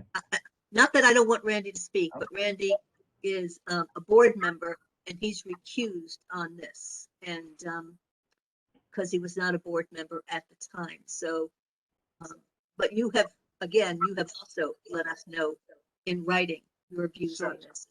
Very well known. May I ask a question? May I ask a question, Patty? Yeah, who is It's that? Dennis. Yeah, who is that? It's Dennis. Yes. why is Mr. Ricks recused? Because he can't, he was not on the board when this application was taken up. And board members have to be in on the application from the beginning right through to the end. He just came on the board a couple of months ago. His first case, his first application was earlier tonight. So that's why he's recused on this. And it would be the So- same for any other board member. Any other board member. As a past fire chief? He has spoken as a past. Yes, he's done that in writing. So, I mean, I'd like to have that conversation offline, Patty, with respect to that recusal. Who's asking me this? It's Dennis again. Okay, this is ZBA and this policy, and it would be the same if it was me or anybody else on the board who was not there for the start of an application. You cannot participate or vote on it. It's just, it couldn't. Patty, can't do that. I think the confusion might be the word recusal. Dennis, can you mute while we're talking? Thanks, because I can hear myself. I think the confusion is the word recusal. I don't think that technically Randy is recused. Randy is simply not a member of the board for this application. Right. Because he was not a part of the board. I am the alternate, but I am on the board for this application because I was here from the beginning and others were absent. So recusal is not really the right concept. You are correct. That is the right word. That's the right word. He's not a You're right, member of the board on this application. That's fine. Dennis, does that answer your question? Yes, it does. Okay. But I'm not an attorney, but in general, board members are not required to either not participate or recuse themselves from applications, even if they weren't present when it started. As long as they make themselves available to the record and understand the record, they can participate. We Dennis, do. it's been We like have a. that from day one. I've been on the board for 27, Yeah. 28 years. We also have a quorum. If I'm out of town and something comes up, when I come back, I cannot vote on it. I can give an opinion as a general, but other than that, I have no vote and I have no say on the application.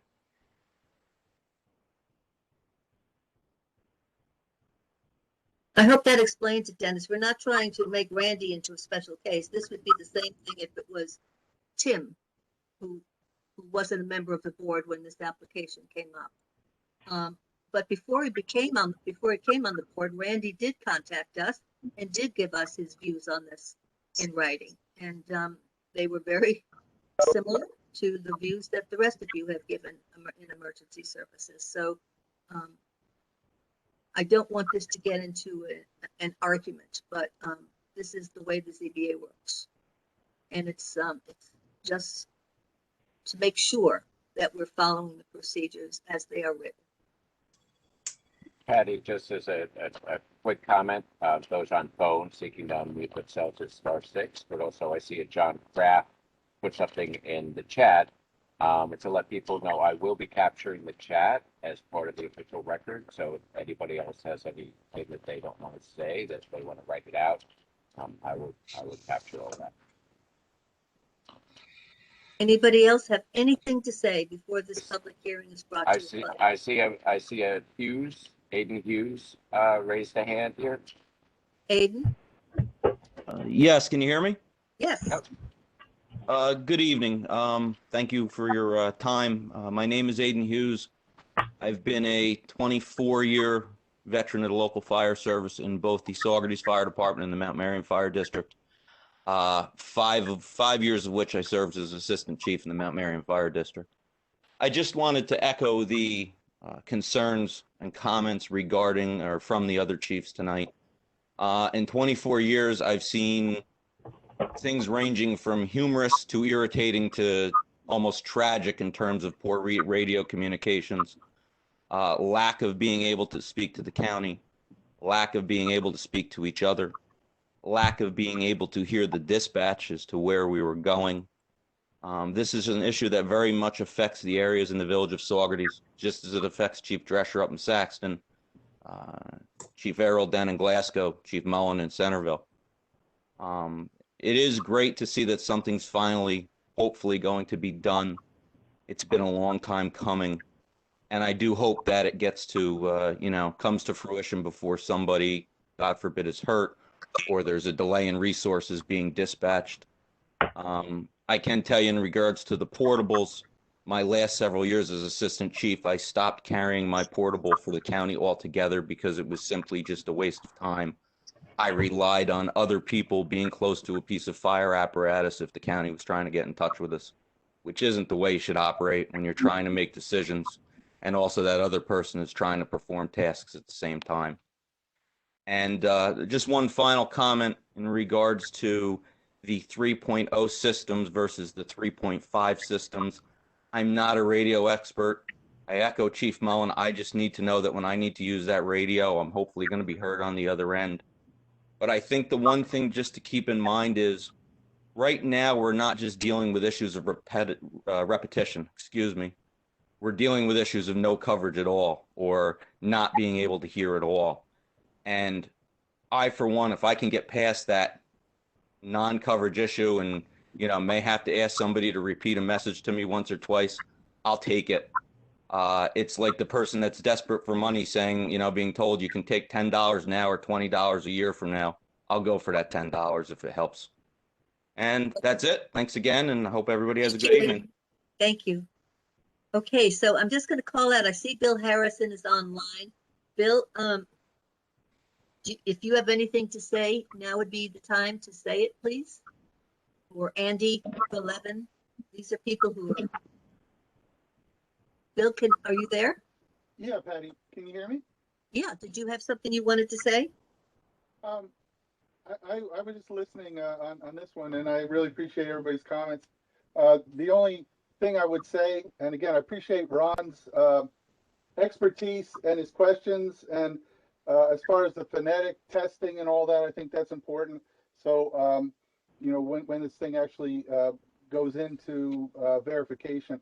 The only thing between site 1 and 2, I know somebody's going to be, affected. I would say, and I know in site 2, our neighbor Gail, it's like right in front of her purview. But if it's site 1 or 2, somebody's going to be affected, and I guess that's absolutely, we know that.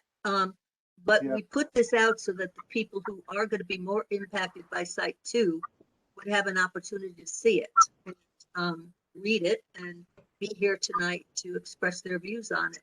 That's pretty much all we can do is give them the opportunity to speak on it. Right.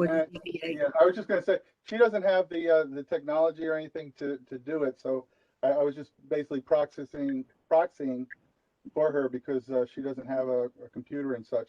But since you asked, that's the only thing I wanted to bring up. But I really appreciate what I heard tonight.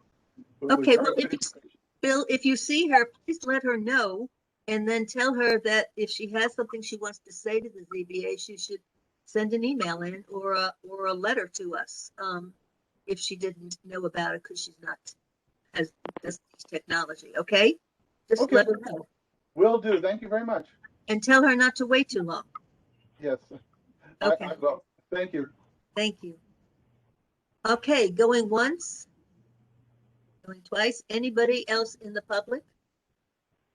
All right, hearing none, and there's none on chat, right, Kevin? No, nobody on chat. I do have a message here from a Janet essay. Yes. And that will be captured. It's questions of people with property values are going to be negatively affected, and everyone should be covered. So very well. For emergency services to say they don't want to hear about people not wanting to see a tower, that saving lives is more important. But the rest of us who will benefit from improved communications need to be willing to step up. There's a few impacted property owners will be harmed. And that will be part of the agenda. I will capture that. So what's her alternative? What do you do? What if she has an emergency? I told you about this. This site thing is not the thing to be worried. We got to protect our firefighters, police from harm. I'm very passionate about this. The ZBA is doing a balancing of interests where all of these issues are given weight in our decision. This is under the Monroe Doctrine, because this is not a zoning issue. It is balancing of interests thing that the county has applied for. And all of these different things are part of the balancing of interests, including the people who will be impacted by the tower, and most importantly, the people who are going to benefit from the tower. All of those will be part of the decision-making process, as it should be, as it should be. Everybody should have a voice. Now, does anybody on the board have any questions for Dennis or for Will or anybody else? I just have one. Let me just start. The site plan that you sent us, Dennis, is that the Tower 1 or is that the Tower 2? That's option 2.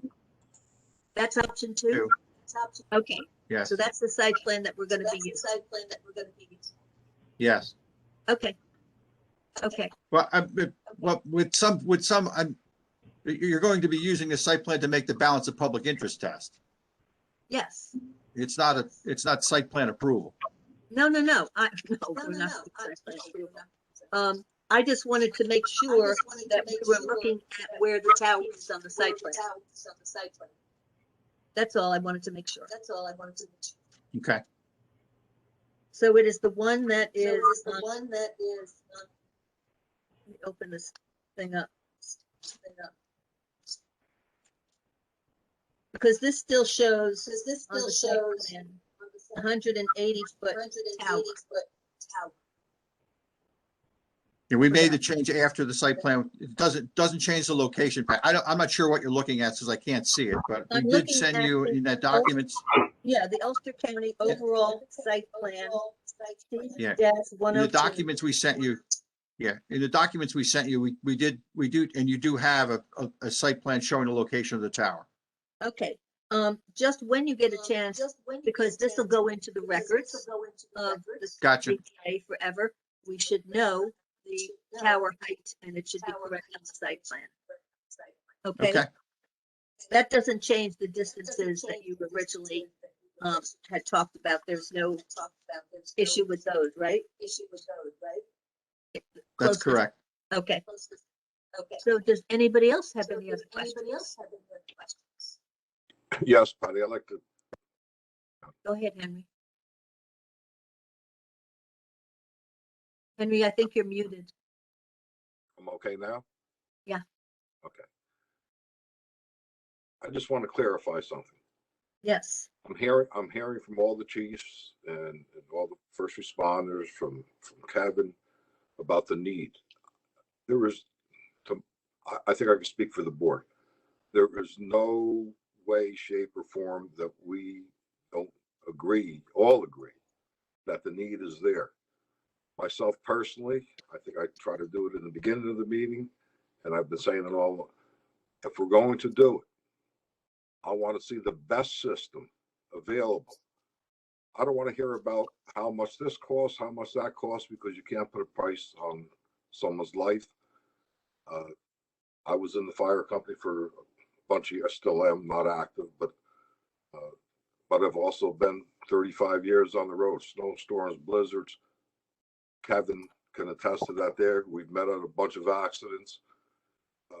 There's nothing worse than not having communications. So that's why I keep on stressing, is this the best system? Okay. And if it's not, let's strive for the best system. I mean, the money issue, I don't even see where that comes into play, to be quite honest with you. Okay. It should be a matter, we're going to do this. Let's give our EMS, firefighters, police, the best communications that we can give them. And that's really where I'm coming from. And if anyone, as far as the chiefs and the ones that are speaking, think that we have an issue that is not needed, I want to clarify, we all agree it's needed.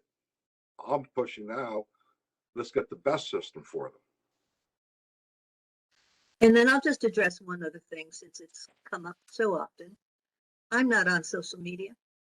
I know that many members of our board are not on social media, but I have been made aware of what's going on social media. please understand, everybody, the ZBA has not been taking their time with this application, kicking it down the road, not addressing things as they come up. As Dennis can attest, this thing has really moved expeditiously. They needed additional time, and we gave it to them. We thought it was going to be a month. It ended up being several months, but we have in no way held this application up, nor would we. So I know that, people talk on social media, say things sometimes they probably didn't mean to say it, but we're your ZBA. We're a bunch of volunteers who know the law, do our jobs to the very best of our ability, try to take everybody's views into consideration, and end with a result that will be the best for the town. So that's what we do. That's what we always do. And I expect that we'll be doing it in this case as well. So have a little bit more patience while we do this. And then if you have any comments after it's all over, feel free, let us know. So having said that, I'm going to Wait, close. yeah, I'm sorry. We have one more raised hand, Okay. please. Wait, catch the name. Let's see how I can see it. Whoever raised their hand, would you like to speak up? No, Yeah, I think it's me again. So I just want to comment, Henry, I know you for a long time, and I know you have the best interests of this at heart. I know it's not about money with you, and I do appreciate that. I think in the past that was a problem when we went to the legislatures and all of that. It was about the money, and I'm glad to hear that it's about the people, the safety of people. I'm really glad, and Patty too. You come to light with a lot of stuff. We're the ones that go out there, volunteer our time. I have passion for of the 3 emergency services I was involved with. The fire has been most of my heart, and I've been doing that the longest. And we're volunteers. We're the only ones that are volunteers. And for us to be able to volunteer our time to help people, all we're asking is for the tools to do that and the best possible bang for the buck. And it's not just the citizens that live here. We cut 7 Spanish-speaking people out of a car that couldn't even speak Spanish. Talk about a communication problem. And 2 Sundays ago, we had 2 medevacs there. But I have no communications with county and when it was needed. But I do appreciate this. Sounds like it's coming closer and closer, and our county officials. I know Everett's on here. Erickson, he's been great as a coordinator, and his staff, Steve Peterson, the dispatchers, they've all been great.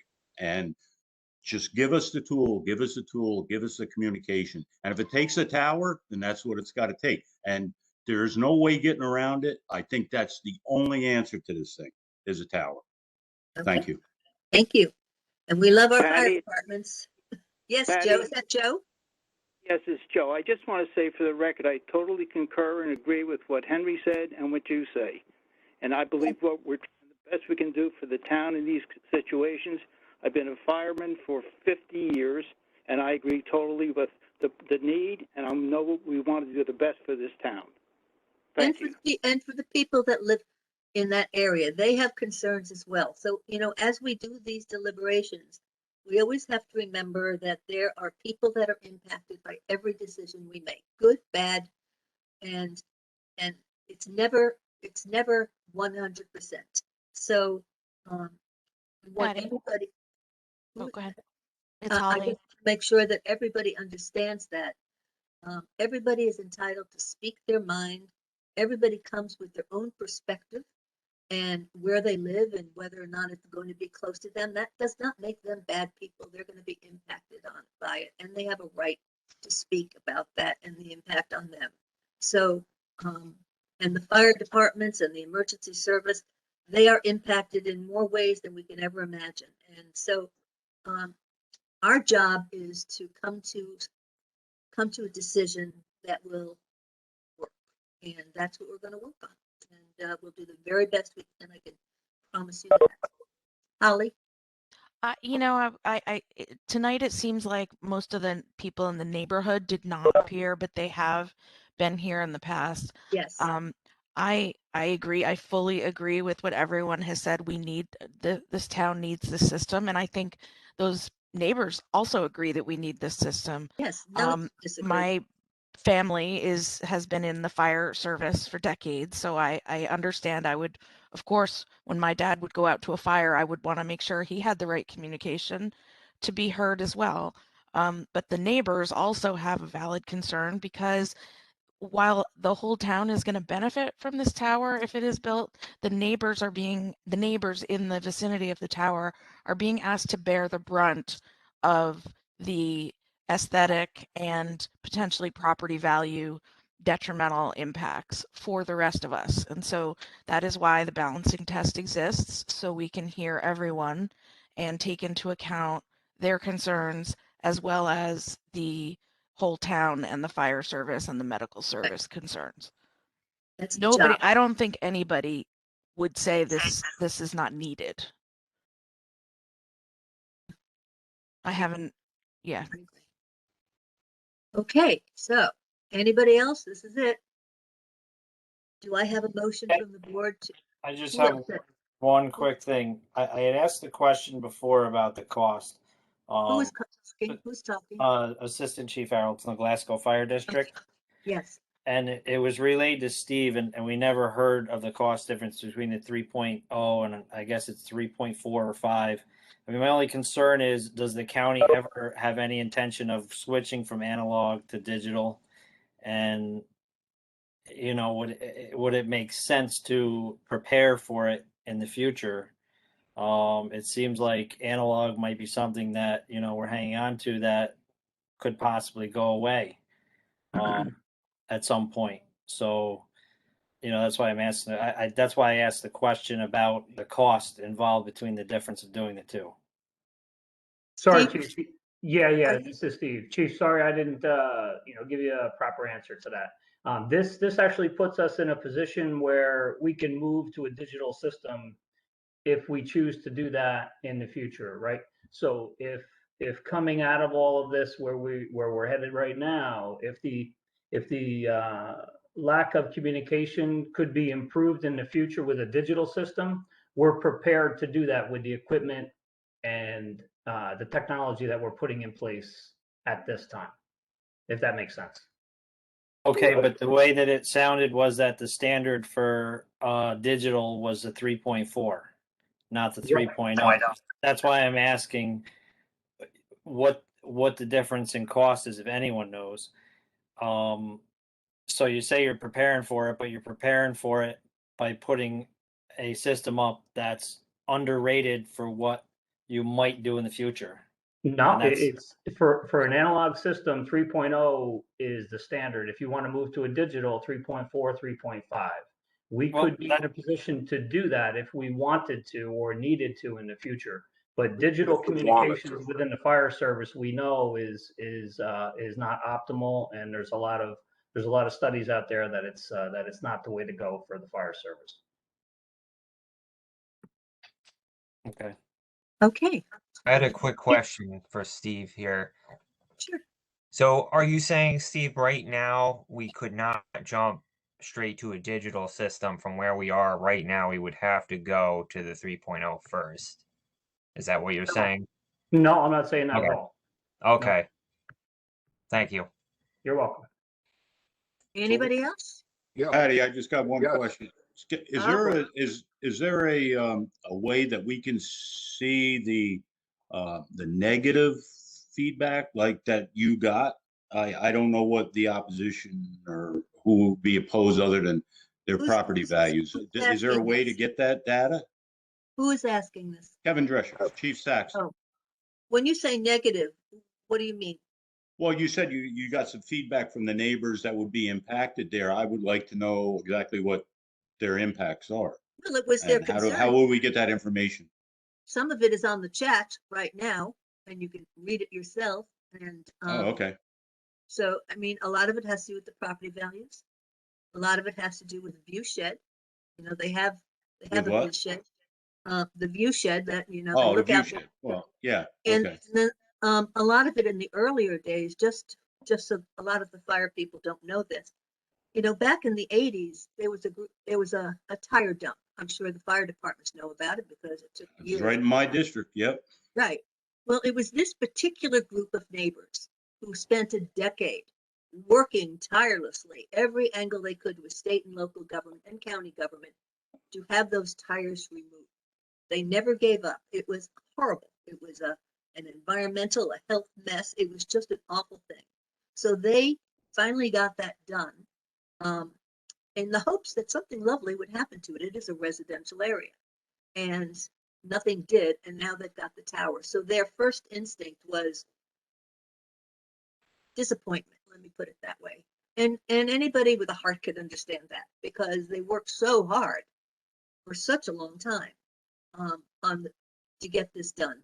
So so you'll have people that reference that, but anybody who wants to come in and look at the complete record of this, including things that have been written and sent to Kevin, by all means can do that.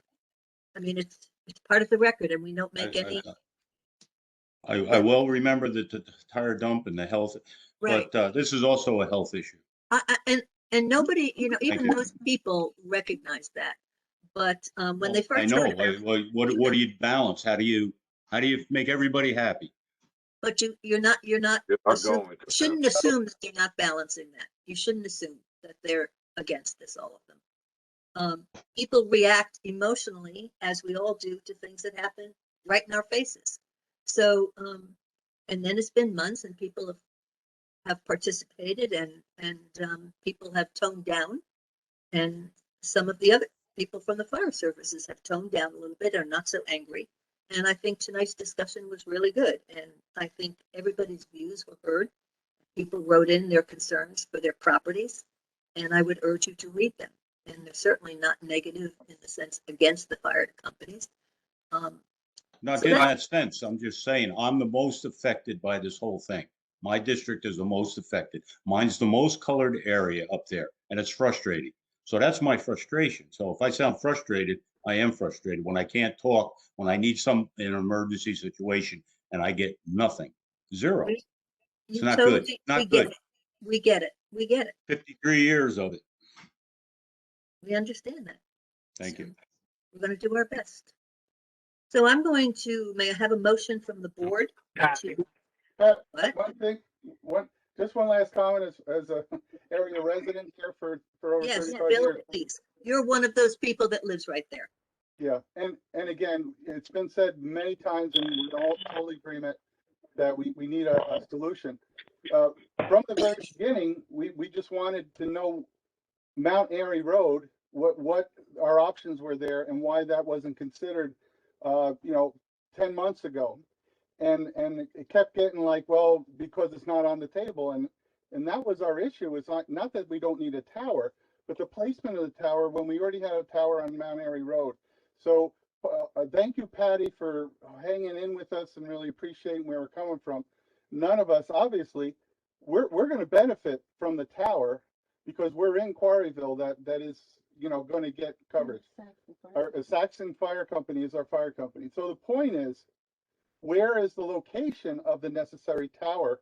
And right from the beginning, we were trying to understand Mount Airy Road and why that wasn't part of the consideration of the 9-point impact statement. So that's been the biggest thing. Okay, not that we don't want a tower somewhere, but we got answers tonight. I guess Ron said that he was not particularly satisfied with why.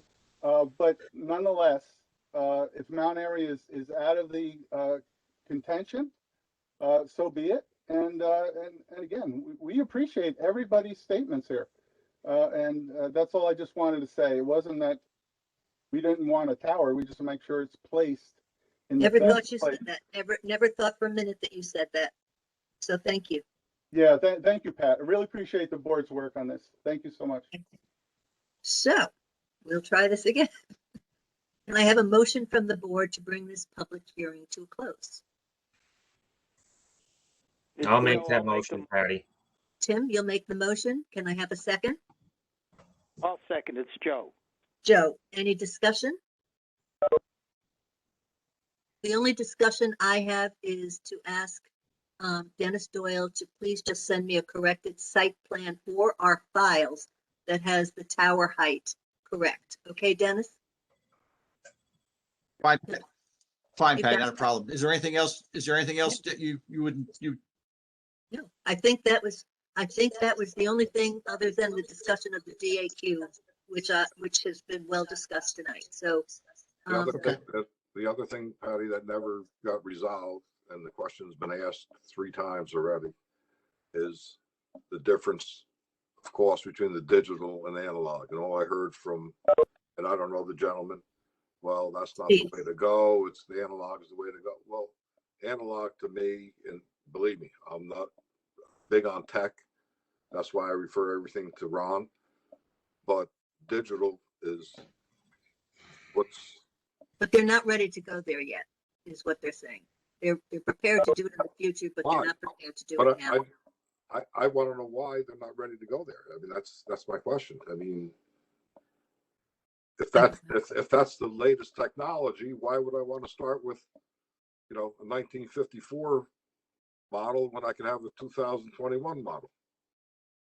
Well, that's something for us to consider when we're doing the balancing of interests. So, and maybe we'll get some information.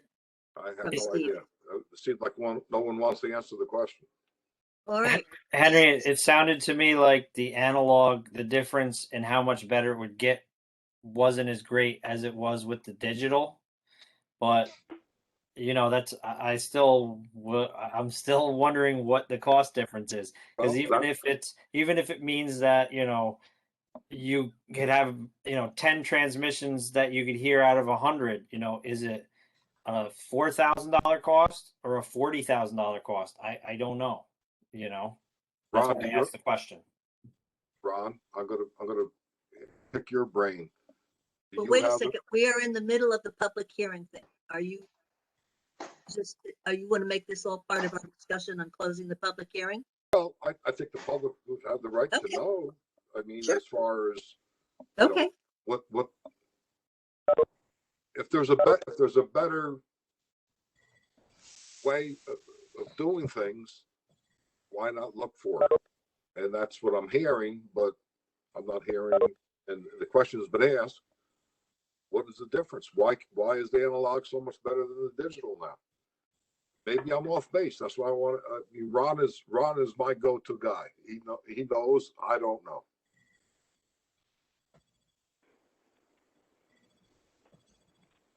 I don't know, Ron. Do you have an answer for Henry? Yeah, thank you for asking. Let me just begin by, I've never questioned the need for this system. I don't live in Saugerties. I don't pay taxes in Saugerties. I'm an independent advisor. When we first began this process, I snickered. I said to the kid from Motorola, "Are you kidding me? You're putting in an analog system. Those radios will be obsolete in 5 years. They will be. The analog radios will be obsolete. Motorola's not going to continue building them because the world is digital. And when you talk about a conversion, you've got to throw away every old radio and buy all new radios, the base stations, the mobiles in the vehicles, the portables. Other things will change in a transition from analog to digital. It's not like, oh, we'll just buy a couple of new things. No, the entire process changes.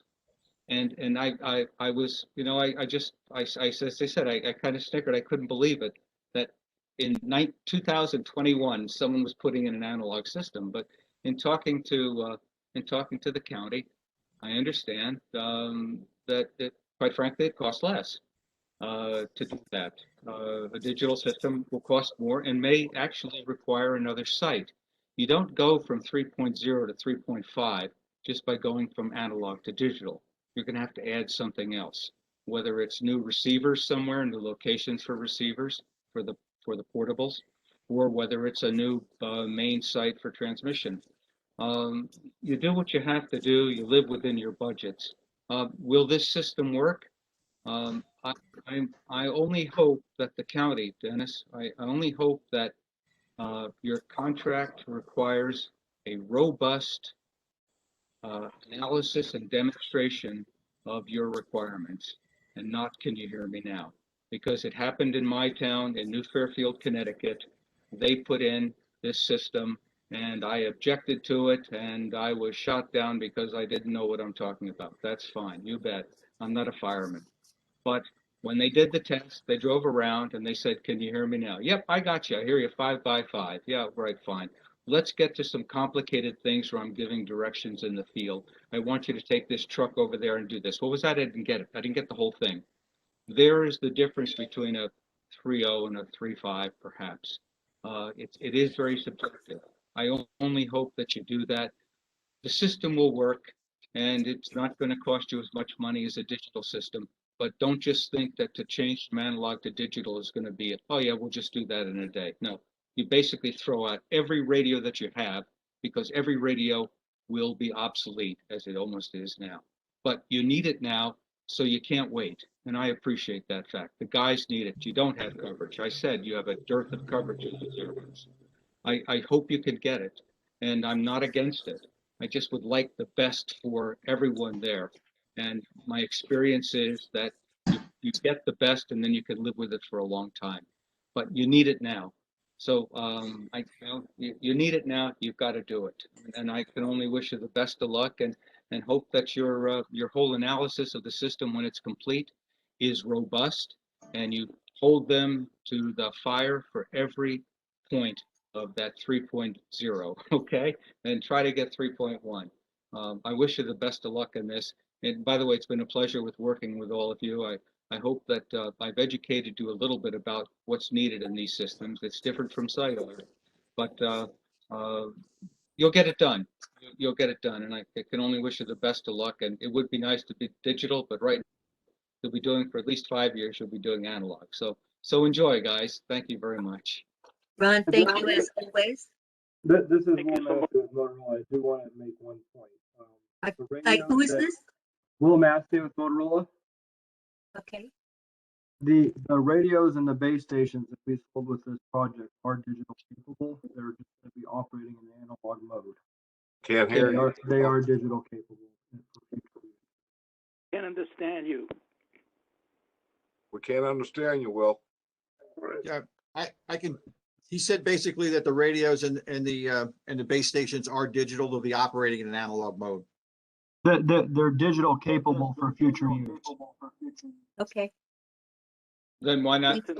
So that raises back my question that, as Ron seems like he knows what he's talking about. If we're investing money into something at 3.4 and the possibility of having to switch to digital because the technology is coming near down the road, why wouldn't we set ourselves up so that it doesn't have to be updated in 5 years? If we have the possibility of spending a little bit of money today to make it so that it will be a little bit better now, but maybe much better later, to me it makes sense rather than spending. So it comes down to coverage footprint. Digital covers a smaller area than analog does. So if you went digital right away, your footprint would be smaller. So then a 3.0 with the digital would be probably horrible. You wouldn't get DAQ of 3.4 for digital would be a smaller coverage area than the DAQ 3.0 for analog. You need more sites, right, Will? Exactly. Yeah. I don't want to hear that. I don't want to hear that. That's a very helpful distinction that I don't think we Yeah, heard yet. You're not looking at apples and apples. Yeah, you're going to need more sites, and plus you're going to have to buy the frequencies as well. So it's not our job to tell the council. We can only make suggestions by having this conversation and hearing what people say. But whatever system they use is their decision. Oh, you heard my mouth. So if I'm hearing this correctly, the 3.4 in digital has a smaller coverage area than the 3.0 in analog. So where does the 3.0 in digital come into play? It's probably less than the 3.0 in analog right now. Correct. Yeah, that's why I'm saying that when it does in the foreseeable future have to be upgraded, I'd rather when it does get updated, we're going to have worse coverage than we have, after this project is done. Hello, this is There you go. Patty. This is Everett Erickson. I'm the Director of Emergency Services for Ulster County. Hi there. I would just like to step in real quick. Yep. Currently, I mean, the system is being built out where eventually we could upgrade. Yes. Okay. But currently for the fire service, a digital system is not beneficial at all. There's a lot of issues that need to still be addressed, and going with a digital system for the fire service would be absolutely unbeneficial. We would have multiple issues on the fire ground using a digital system, and that's why we need to stay away from it currently. Thank you. Okay, in the discussion on the motion, can we get back to that? Anybody else from the board, the ZBA board, have any other discussions on the motion, which is to bring the public hearing to a close? Hearing none, I'm going to take, it has been seconded, and I'm going to take a roll call vote. Henry? Yes. Joe? Yes. Tim? Yes. Holly? Yes. And I vote yes. Now, what does the board think about closing and considering the application from the county on this project to be complete and closing this project, bringing it to a close? Any comments on that from the board? Would anybody like to make a motion to close the application from Ulster County for this tower, for the? Okay. Hey, what do you mean by close the application? You're finding that the application is complete so that you can Finding then it that it is subsequently. complete so that we can begin our deliberations. Is there anybody on the board that thinks this application is not complete? Aren't we waiting for information from Dennis on some of these, on the site plans and what have you? Well, he's going to just send us a revised one that's got the tower height corrected on it, but that's all he's going to send us. That's all I've asked for. He sent us the site plan, but it just had the 180-foot tower. He's got to change this tower height. When will that be to us, Dennis? I mean, is that something that's going to take a while, or? No. Dennis? Didn't quite hear that. Dennis, Sorry, I did didn't you quite hear hear that. How long will it take you to get us the site plan with the correct tower height on it? I should have it by the end of the week, if not first thing Monday morning. Okay, today's what? Today's Monday? So yeah, you're only change the number. Just have to change the number and then you can just send us a digital one. By the end of the week. Okay, thank you. Henry, does that satisfy you? Yeah, I mean, as long as it's not held up. Yeah. I'm waiting for material. Can I have a motion to call this application complete? I'll make that motion, Patty. Holly, do I have a second? I'll second. Any discussion other than that we're expecting the site plan to show the actual tower height of 165 as opposed to 180? Okay, hearing none, I'm going to do a roll call vote. Henry? Yes. Joe? Yes. Tim? Yes. Holly? Yes. And I say yes. Dennis, fire people, all emergency service, this application is now complete. The work of the ZBA begins. And we have to, but legally have this done within 62 days. I expect that it will not take that long. But we will work as quickly and as thoroughly as we can to do the balancing of interests. So thank you, everybody who participated. Thank you, Dennis. Thank you, Will. Thank you, Steve. Thank you to all of the board members who have hung in here for all of these many, many, many months. And to the members of the public who have been with us here participating many of you from the very beginning, even before it came to the ZBA, and we appreciate it. And this is how things are supposed to work. Everybody's supposed to have a voice in these things. So I appreciate it on behalf of the board. Thank you. So the rest is, so other than those that want to stick around for the approval of minutes and so forth, you may go on your way. Patty? Yes? Before you do that, you mentioned earlier that we might make a decision on the embassy application. Yes, I thought that we would consider we do that along with the minutes and the final things. Yes. Okay. You talk about it. So let's do the minutes first.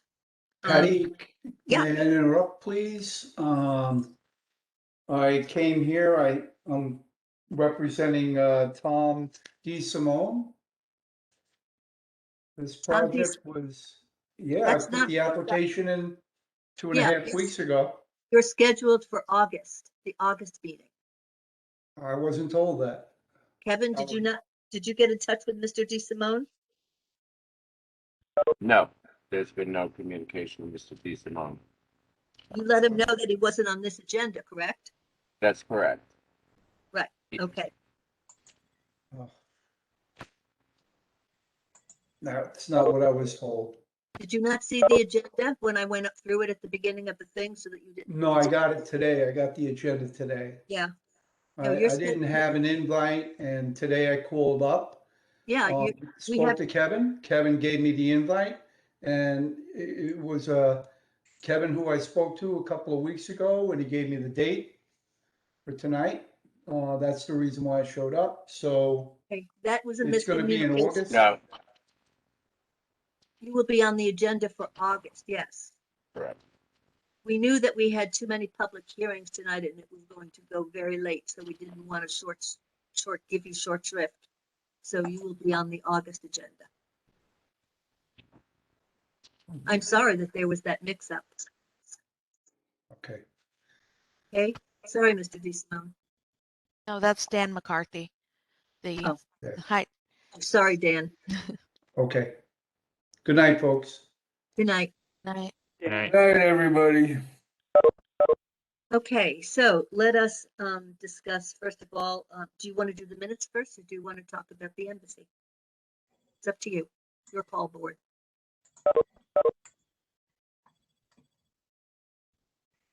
Nobody has any thoughts on it?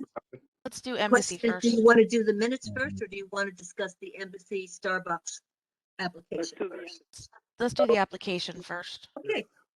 Fine. So we had nobody from the public who came to the board meeting and nobody who responded via email or in letter. I'm not surprised because I couldn't imagine that, especially given the new site plan, there would be any people that would feel opposed to this, but you never know. So, so having said that, I will make a motion to adopt the variances to agree to the 20-foot variance for the rear yard that is being requested in the application and make that contingent on final approval by the planning board of the site plan. I will sec. Oh, I'm not on this one. Never mind. Right, so you can't. So Randy, you have your. Go ahead, Randy, make your first one. Randy, make your first one. You're not muted. hearing. You're muted. I wanted to mute myself so I didn't talk. I'll make a motion that we, You could second it. I second it. Okay. Is there any discussion?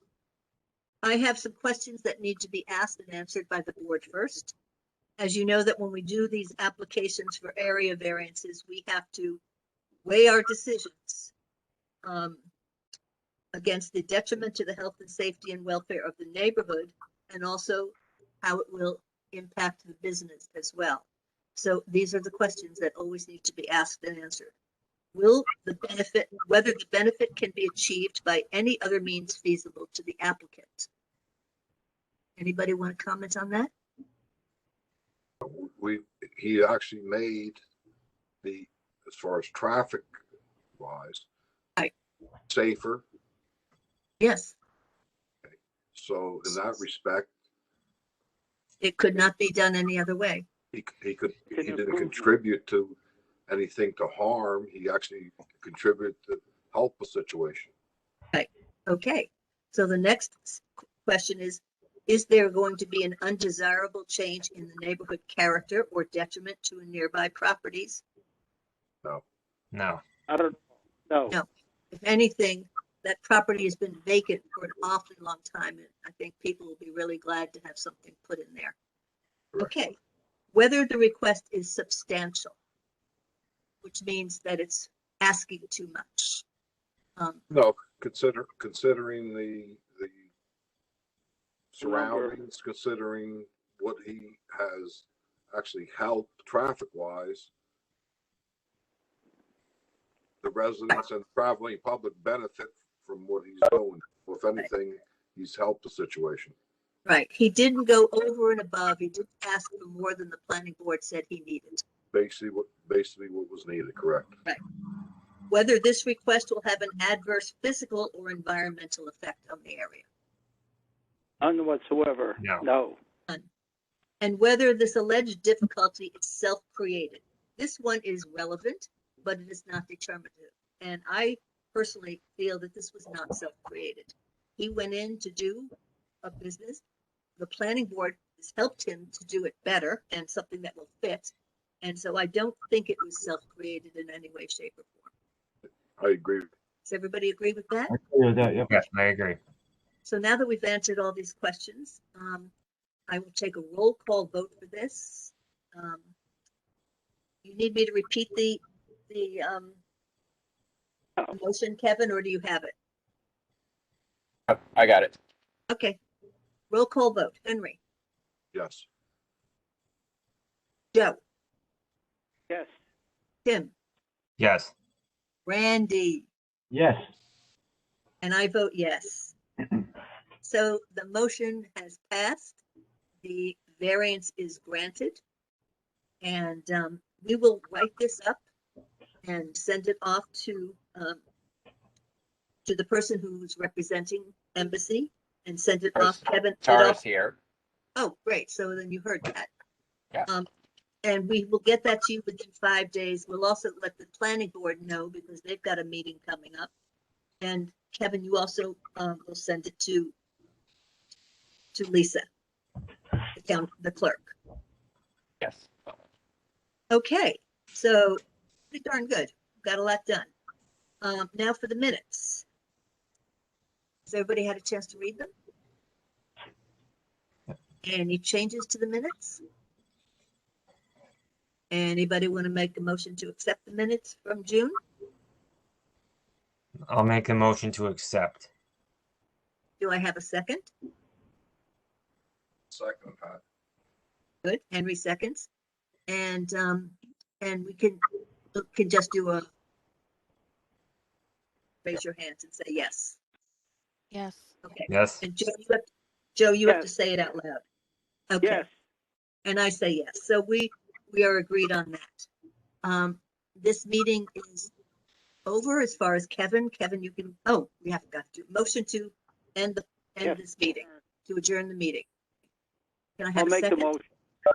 Okay, Joe makes the motion. Can I have a second? I second. Henry seconds. All in favor, say aye. Aye. Excellent. So Henry, you can stop taping. At the moment. Okay. Have you